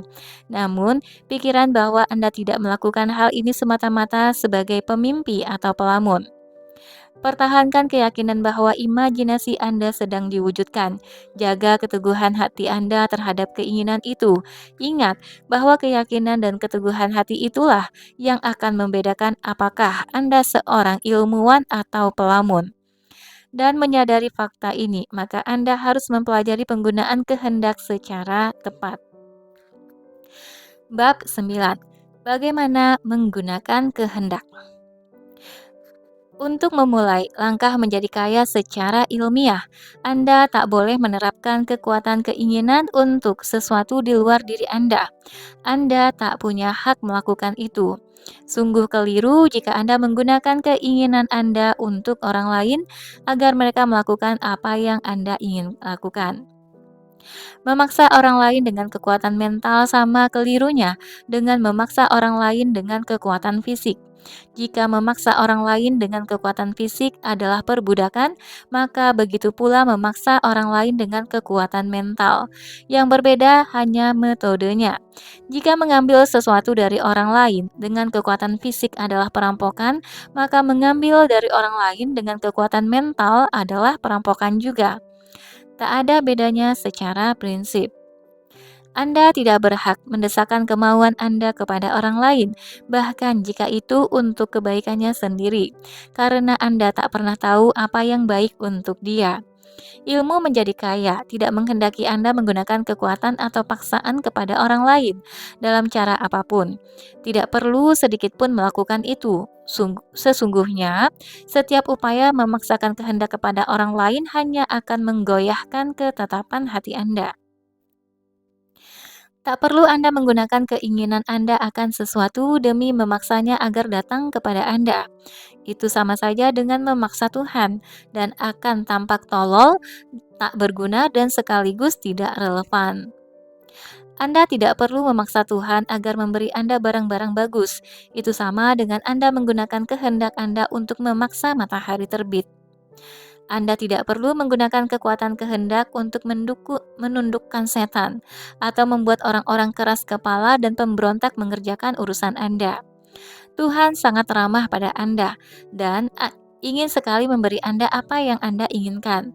Untuk menjadi kaya, Anda hanya perlu memaksakan kehendak pada diri sendiri. Jika Anda tahu apa yang harus Anda pikirkan dan kerjakan, maka Anda harus menggunakan kekuatan Anda untuk memaksa diri sendiri untuk berpikir dan mengerjakan hal-hal yang tepat. Itulah cara yang tepat untuk menggunakan kekuatan kehendak demi mendapatkan apa yang Anda inginkan, agar Anda tetap di jalur yang benar. Gunakan kekuatan pemaksa itu untuk membuat Anda tetap berpikir dan bertindak dalam cara tertentu. Jangan berupaya melontarkan kehendak Anda atau pemikiran Anda atau pikiran Anda keluar ruangan agar beraksi pada benda-benda atau orang-orang lain. Jagalah pikiran Anda selalu di rumahnya. Itu lebih baik ketimbang jika ia kelayapan kemana-mana. Gunakan pikiran Anda untuk membentuk gambar mental sesuatu yang Anda inginkan dan mempertahankan gambar itu dengan keyakinan dan keteguhan hati. Gunakan kekuatan kehendak Anda untuk membuat pikiran Anda tetap bekerja di jalan yang benar. Kian kokoh dan ajak keyakinan dan ketetapan hati Anda, kian cepat pula Anda menjadi kaya.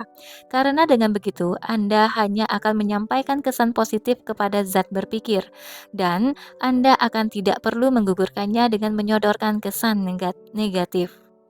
Gambar mental keinginan Anda ketika dipertahankan dengan keyakinan dan keteguhan hati akan diterima oleh bahan asal, dan ia akan menebuskannya ke segenap isi semesta. Saat kesan itu tersebar, semua hal siap bergerak untuk mewujudkannya. Setiap makhluk bernyawa dan tak bernyawa, dan juga benda-benda yang belum tercipta, akan digerakkan untuk mewujudkan apa yang Anda inginkan. Semua kekuatan disiapkan ke arah itu. Semua hal mulai bergerak ke arah Anda. Pikiran orang dimanapun terilhami untuk melakukan segala yang diperlukan untuk terwujudnya keinginan Anda, dan mereka membantu Anda tanpa disadari. Tapi Anda bisa menggagalkan semua ini dengan mulai mengirimkan pikiran negatif ke bahan asal. Keraguan atau ketidakpercayaan niscaya akan menjauhkan Anda dari apa yang Anda inginkan. Justru ketika keyakinan dan keteguhan Anda sedang menggerakkan semua kekuatan itu ke arah Anda. Ketidakpahaman orang akan hal inilah yang menyebabkan mereka gagal menerapkan sains mental untuk menjadi kaya. Setiap kali Anda memberi tempat bagi keraguan dan ketakutan, setiap kali Anda merasa cemas, setiap kali jiwa Anda dirasuki, ketidakpercayaan itu berarti Anda menjauh dari jangkauan zat cerdas. Pemenuhan janji hanya berlaku bagi mereka yang percaya dan hanya bagi mereka. Karena keyakinan merupakan syarat utama, maka Anda perlu melindungi pikiran Anda. Dan karena keyakinan Anda dibentuk oleh apa-apa yang Anda lihat dan pikirkan, maka sangat penting bagi Anda untuk mengontrol kesadaran.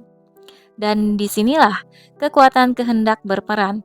Gunakan ia untuk memfokuskan perhatian Anda. Jika Anda ingin kaya, tidak perlu Anda melakukan studi kemiskinan.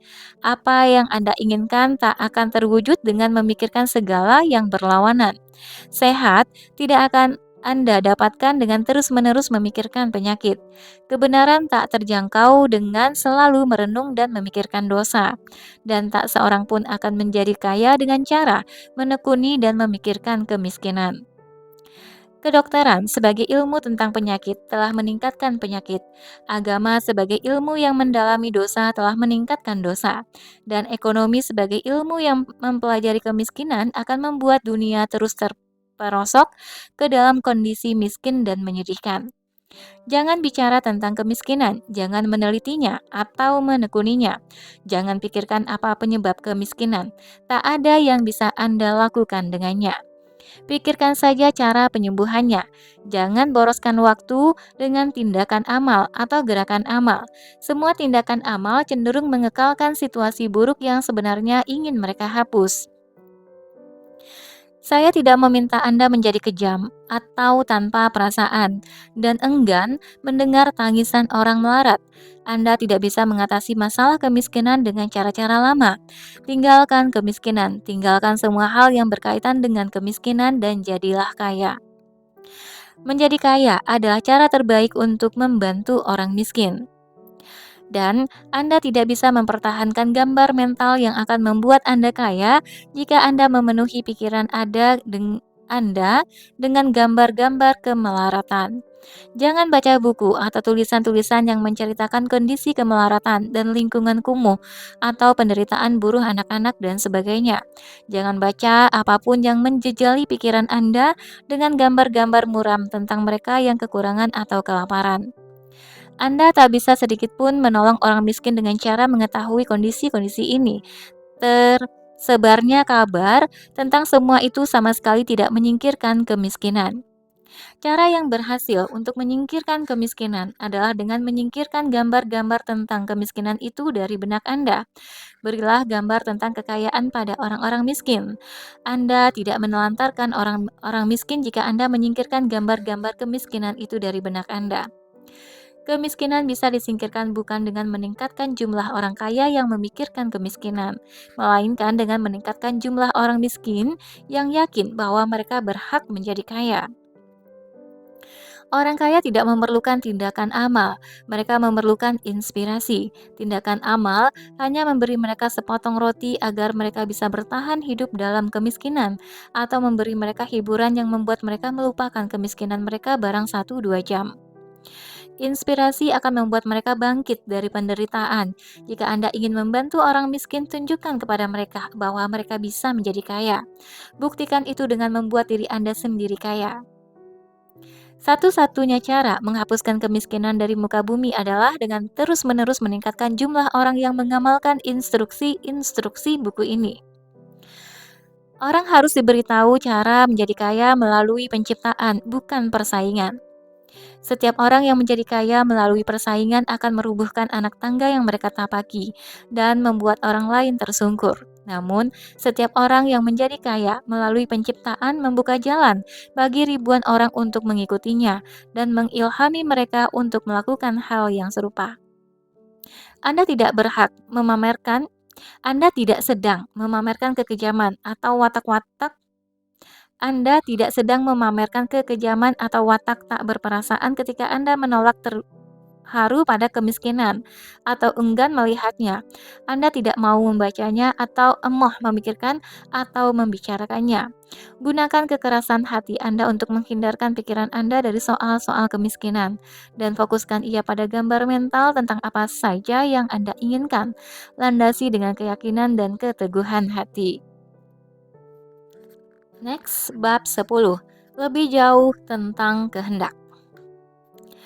Anda tak bisa mempertahankan gambar mental tentang kekayaan secara jelas dan jernih jika Anda terus-menerus mengalihkan perhatian ke gambar yang berlawanan, entah itu gambar yang Anda lihat di luar atau di dalam benak Anda. Jangan singgung buruknya keuangan Anda di waktu lalu jika Anda pernah mengalaminya. Jangan pernah memikirkannya lagi, jangan bicarakan kemiskinan orang tua Anda atau sulitnya masa kecil Anda.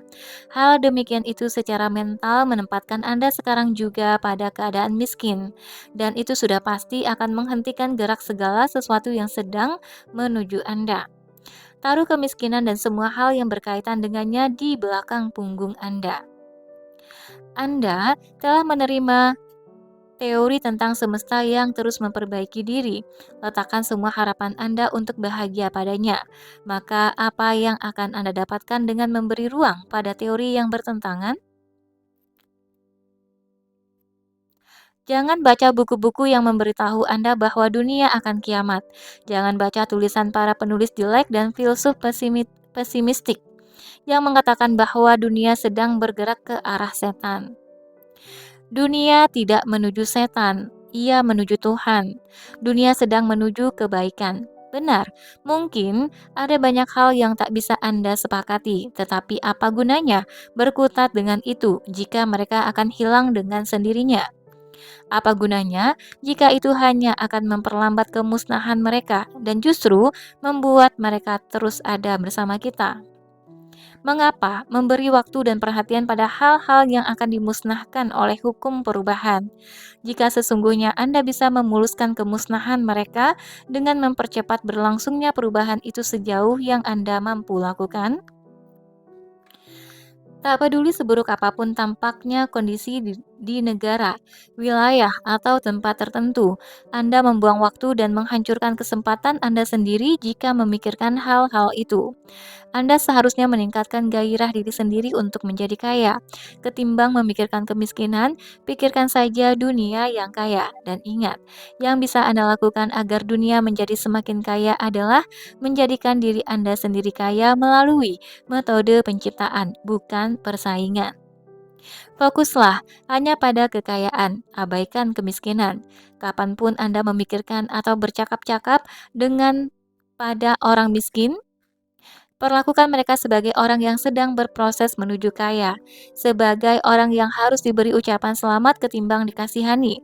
Maka mereka dan yang lainnya akan mendapatkan inspirasi dan mulai mencari jalan keluar.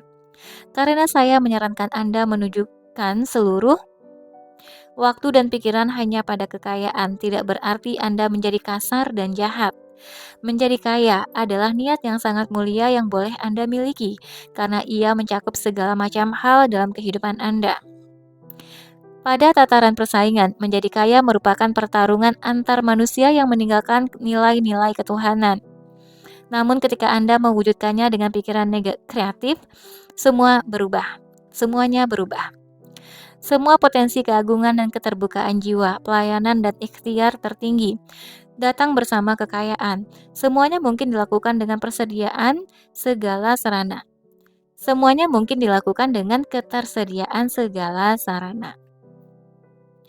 Jika Anda kurang sehat secara fisik, Anda akan menyadari bahwa menjadi kaya sangat penting untuk menjadikan diri Anda sepenuhnya sehat.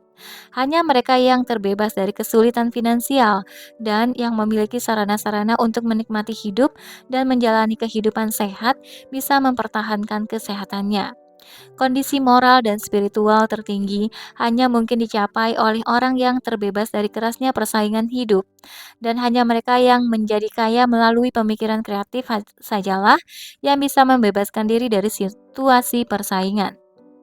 Jika Anda menginginkan kebahagiaan rumah tangga, ingatlah bahwa cinta berkembang sempurna ketika ada perbaikan situasi, ketika ada pemikiran-pemikiran terbaik, dan ketika Anda terbebas dari pengaruh-pengaruh buruk. Dan ini semua hanya bisa didapatkan ketika Anda menjadi kaya melalui penerapan pemikiran kreatif, tanpa percekcokan atau perseteruan. Tak ada tujuan yang lebih mulia, saya tekankan lagi, selain menjadi kaya.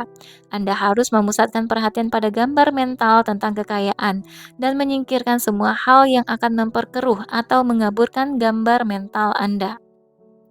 Anda harus melihat kebenaran yang melandasi semua hal. Anda harus melihat bahwa di balik semua yang kelihatannya salah, ada satu sumber kehidupan yang selalu ingin mengungkapkan dirinya dalam kebahagiaan yang sempurna. Maka tak ada yang disebut kemiskinan, yang ada hanyalah kekayaan. Sejumlah orang tetap miskin karena mereka mengabaikan fakta bahwa tersedia kekayaan bagi mereka. Dan untuk menyadarkan mereka, Anda hanya perlu menunjukkan kepada mereka cara menjadi kaya melalui tindakan dan pencapaian Anda. Yang lain tetap miskin karena sekalipun mereka menyadari ada jalan menjadi kaya, namun mereka malas melakukan ikhtiar mental yang diperlukan untuk mencapainya. Yang bisa Anda lakukan adalah membangkitkan hasrat mereka dengan menunjukkan kebahagiaan yang Anda nikmati ketika Anda menjadi kaya. Yang lainnya tetap miskin karena sekalipun mereka tahu cara menjadi kaya, mereka sesat ke dalam belantara teori metafisik dan klinik, sehingga bingung mana yang harus diikuti. Mereka berusaha menggabungkan berbagai sistem dan gagal total. Hal terbaik yang bisa Anda lakukan adalah menunjukkan kepada mereka jalan terbaik yang telah Anda tempuh. 1 ons praktek lebih bermanfaat dibandingkan 1 kilo teori. Singkatnya, hal terbaik yang bisa Anda lakukan bagi mereka semua adalah Anda sendiri menjadi kaya. Anda bisa lebih efektif melayani Tuhan maupun umat manusia dengan menjadi kaya. Tentu saja, menjadi kaya dengan cara kreatif bukan kompetitif. Hal lainnya, saya menegaskan bahwa buku ini memberikan secara rinci prinsip-prinsip dalam ilmu menjadi kaya. Jika ia benar, Anda tidak perlu membaca buku-buku lain tentang hal yang sama. Ini terdengar picik dan egois, tetapi coba pikirkan. Tidak ada metode ilmiah lainnya dalam operasi hitung matematika kecuali penjumlahan, pengurangan, perkalian, dan pembagian. Tidak mungkin ada metode lain. Hanya ada satu jarak terdekat di antara dua titik. Hanya ada satu cara berpikir ilmiah, yakni cara berpikir yang paling cepat dan simpel untuk mengarahkan orang pada tujuan. Belum ada orang lain merumuskan sistem paling singkat dan sederhana ketimbang yang sudah dijelaskan di buku ini. Ia mencoret semua yang tidak penting. Ketika Anda membaca buku ini, kesampingkan yang lainnya. Singkirkan semua dari pikiran Anda. Baca buku ini setiap hari, bawa ia kemana-mana, lekatkan dalam ingatan Anda. Jangan pikirkan sistem dan teori lain. Jika Anda melakukannya, Anda akan mulai ragu, goyah, dan tidak yakin. Dan kemudian Anda mulai melakukan kesalahan-kesalahan. Setelah Anda menjadi kaya, Anda boleh membaca buku-buku lain yang Anda sukai. Namun, sebelum Anda berhasil mendapatkan apa yang Anda inginkan, jangan membaca buku-buku dengan topik yang dibahas buku ini, kecuali buku-buku oleh para penulis yang disinggung di bagian pengantar. Dan bacalah tulisan-tulisan yang optimistik saja, yang selaras dengan gambar mental dalam benak Anda. Tunda dulu keinginan Anda menyelami wilayah klinik jika Anda punya dorongan ke sana. Jangan melibatkan diri ke dalam studi-studi teosofi, spiritualisme, atau hal-hal semacam itu. Mungkin saja orang-orang yang sudah mati itu tetap hidup dan ada di dekat kita. Dan kalaupun begitu, biarkan saja mereka. Pikirkan urusan Anda sendiri. Kemanapun arwah orang mati itu pergi, itu urusan mereka sendiri, dan mereka akan menyelesaikan masalah mereka sendiri. Kita tidak bisa mencampuri urusan mereka. Kita tidak bisa menolong mereka, dan mungkin mereka juga tidak bisa menolong kita. Tidak perlu dipikirkan juga apakah mereka bisa menembus ruang dan waktu mereka. Lupakan masalah arwah dan alam baka, dan selesaikan dulu masalah Anda. Jadikan kaya. Jadilah kaya. Jika Anda mulai sibuk dengan masalah klinik, Anda akan memasuki kebingungan mental yang mengandaskan harapan. Sekarang kita sampai pada fakta-fakta mendasar. Ada bahan asal yang bisa berpikir, yang darinya segala sesuatu diciptakan. Dalam keadaan aslinya, ia menembus, mengisi, memenuhi ruang-ruang di semesta ini. Sebuah pemikiran di dalam bahan asal akan menghasilkan sesuatu yang digambarkan oleh pemikiran tersebut. Manusia bisa menciptakan bentuk apa saja dalam pemikirannya, dan dengan menyampaikan pemikiran tersebut ke bahan asal bisa menyebabkan terciptanya sesuatu yang ia pikirkan itu. Untuk melakukan hal ini, orang harus bergeser dari pemikiran kompetitif ke pemikiran kreatif. Ia harus membentuk gambar mental yang jelas mengenai apa yang ia inginkan, mempertahankan gambar tersebut dalam benak dan melandasinya dengan keyakinan dan keteguhan hati bahwa ia pasti mendapatkan apa yang ia inginkan. Ia harus menutup pikirannya dari apa saja yang bisa menggoyahkan hati, mengaburkan gambar mental, dan mengusik keyakinannya. Sebagai tambahan, ia harus hidup dan bertindak dengan cara tertentu. Mari kita lanjutkan ke bab 11, bertindak dalam cara tertentu. Certain way. Pemikiran adalah kekuatan kreatif atau kekuatan pendorong yang menyebabkan kekuatan kreatif bekerja. Berpikir berpikir dalam cara tertentu akan membawa kekayaan kepada Anda, tetapi Anda tidak bisa melulu menyandarkan diri pada pemikiran tanpa mempedulikan tindakan sama sekali. Itulah batu sandungan yang biasa menghambat para pemikir metafisik. Kegagalan untuk menghubungkan pemikiran dengan tindakan personal. Kita belum sampai pada tahap perkembangan, kalaupun tahapan itu memungkinkan, di mana manusia bisa menciptakan langsung dari bahan asal tanpa proses alami atau kerja manusia. Manusia tak bisa hanya berpikir, tindakan personalnya harus melengkapi pemikiran. Dengan pikiran Anda, bisa menggerakkan emas di perut gunung ke tempat Anda. Namun, ia tidak akan menggali dirinya sendiri, menghaluskan dirinya sendiri, membentuk dirinya sendiri, dan menggelinding sendiri mencari jalan menuju saku Anda. Di bawah kekuasaan tertinggi, urusan manusia akan ditata begitu rupa sehingga akan ada orang yang menyebabkan emas itu datang kepada Anda. Transaksi bisnis orang-orang lain akan mengarahkan emas itu kepada Anda, dan Anda harus menangani bisnis Anda sendiri agar bisa menyambut emas itu ketika ia mendatangi Anda. Pemikiran Anda membuat segala sesuatu, baik benda hidup maupun benda mati, membantu Anda mewujudkan keinginan. Namun, Anda sendiri harus melakukan tindakan yang memungkinkan Anda menerimanya ketika ia datang. Anda tidak mendapatkannya sebagai hibah atau mencurinya. Anda harus memberi setiap orang nilai guna melebihi nilai uang yang Anda terima dari mereka. Penggunaan cara berpikir ilmiah mencakup pembentukan gambar mental yang terang dan jelas tentang apa yang Anda inginkan, keteguhan hati, dan keyakinan yang kuat bahwa apa yang Anda inginkan pasti akan terwujud. Jangan mencoba memproyeksikan pemikiran dengan cara apapun yang misterius atau berbau klinik. Dengan gagasan bahwa ia keluar dan bekerja untuk Anda, itu akan sia-sia dan akan melemahkan kemampuan Anda berpikir sehat. Fungsi pemikiran dalam mewujudkan kekayaan sudah dijelaskan utuh dalam bab-bab terdahulu. Keyakinan dan ketetapan hati Anda secara positif mempengaruhi gambar mental yang Anda sampaikan ke bahan asal, yang memiliki kesamaan hasrat dengan Anda untuk mewujudkan kehidupan yang lebih baik. Dan gambar mental ini menggerakkan seluruh kekuatan kreatif untuk bekerja di dalam dan melalui saluran tindakan yang lazim tetapi mengarah kepada Anda. Anda perlu mengatur jalannya proses kreatif ini. Yang harus Anda lakukan hanyalah mempertahankan gambar mental Anda, menjaga keteguhan hati, dan memperbesar keyakinan dan rasa syukur.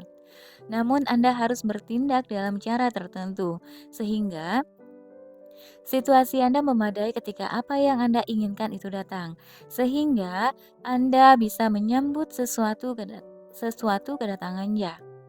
kedatangannya dan menaruhnya di tempat yang tepat. Anda bisa membuktikan kebenaran semua ini ketika apa yang Anda inginkan datang.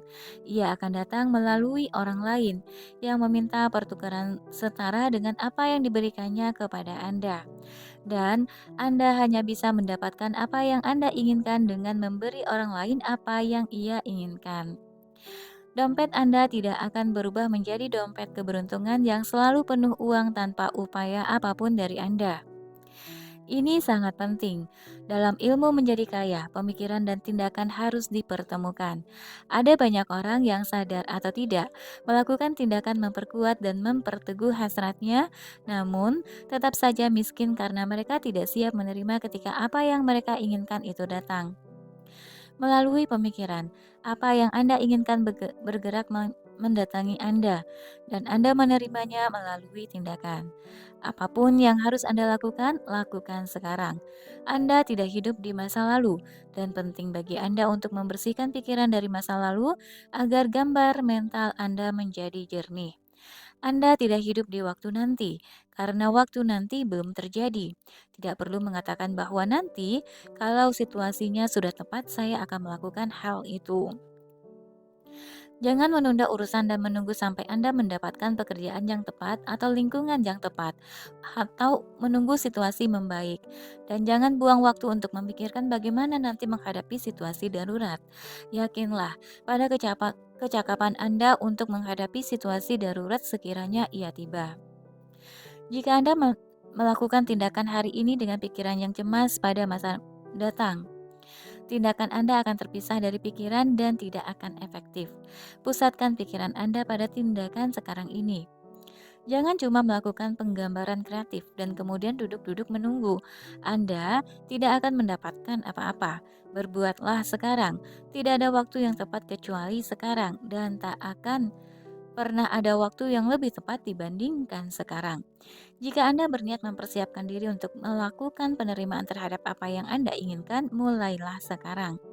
Dan tindakan Anda, apapun itu, harus berangkat dari urusan Anda sekarang.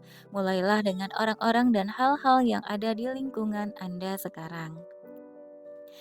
Tak ada yang bisa Anda lakukan di suatu tempat yang Anda tak ada di dalamnya. Anda tak bisa melakukan sesuatu di tempat yang sudah Anda tinggalkan. Anda tak bisa melakukan sesuatu di tempat yang belum Anda datangi. Anda hanya bisa melakukan sesuatu di tempat kaki Anda berpijak. Jangan risau apakah di masa lalu Anda berhasil atau gagal. Lakukan pekerjaan Anda sekarang sebaik-baiknya. Jangan coba kerjakan urusan-urusan hari esok. Ada banyak waktu untuk mengerjakan itu semua jika sudah tiba waktunya. Jangan melakukan cara mistik atau klinik untuk mempengaruhi orang lain atau apa saja yang di luar jangkauan Anda. Jangan menunggu situasi berubah untuk berbuat sesuatu. Ubah situasi dengan melakukan sesuatu. Banyak hal yang bisa Anda lakukan di lingkungan Anda sekarang, sebagai jalan bagi Anda untuk menuju lingkungan yang lebih baik. Perteguh keyakinan dan ketetapan hati Anda, pertahankan gambar mental Anda tentang situasi yang lebih baik. Tetapi lakukan sesuatu sekarang juga secara sungguh-sungguh dengan seluruh kekuatan dan kesadaran. Jangan buang waktu dengan melamun atau berkhayal. Pertahankan gambar mental Anda dan lakukan tindakan sekarang.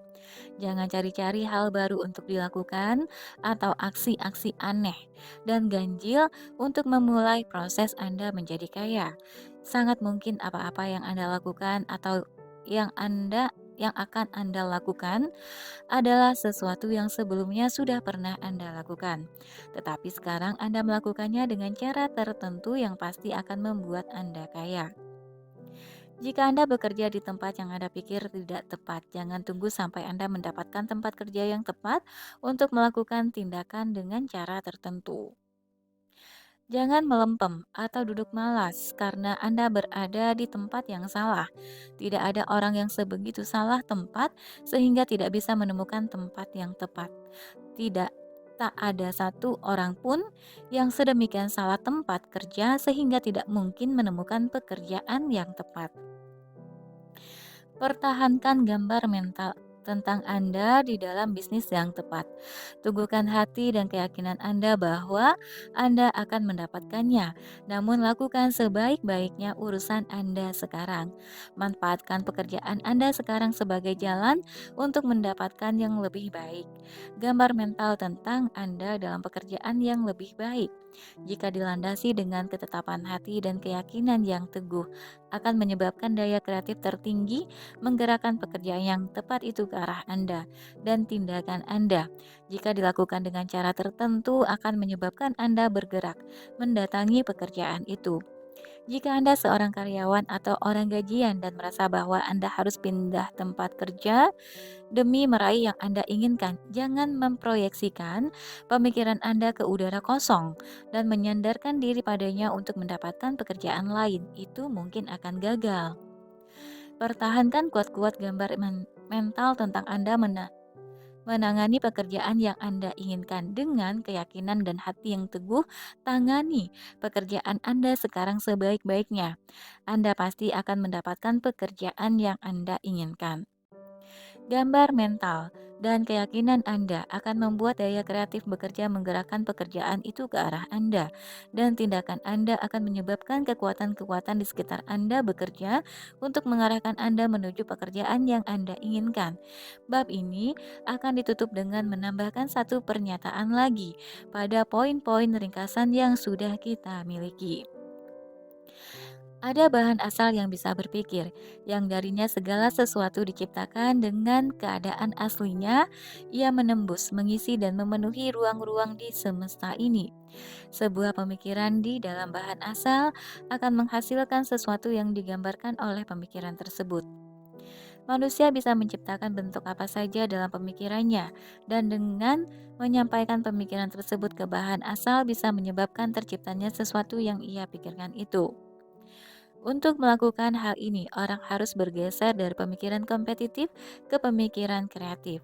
Ia harus membentuk gambar mental yang jelas mengenai apa yang ia inginkan, mempertahankan gambar tersebut dalam benak dan melandasinya dengan keyakinan dan keteguhan hati bahwa ia pasti mendapatkan apa yang ia inginkan. Ia harus menutup pikirannya dari apa saja yang bisa menggoyahkan hati, mengaburkan gambar mental dan mengusik keyakinannya agar mampu menerima ketika yang ia inginkan itu datang. Orang harus berbuat sesuatu sekarang, bersama dengan orang-orang dan segala yang ada di lingkungan saat ini. Oke, teman-teman, sampai di sini dulu untuk The Science of Getting Rich-nya sampai dengan bab 11. Nanti kita akan ketemu lagi di bagian kedua yaitu bab 12, tindakan efektif. Terima kasih sudah mendengarkan. Sampai jumpa. Assalamualaikum warahmatullahi wabarakatuh.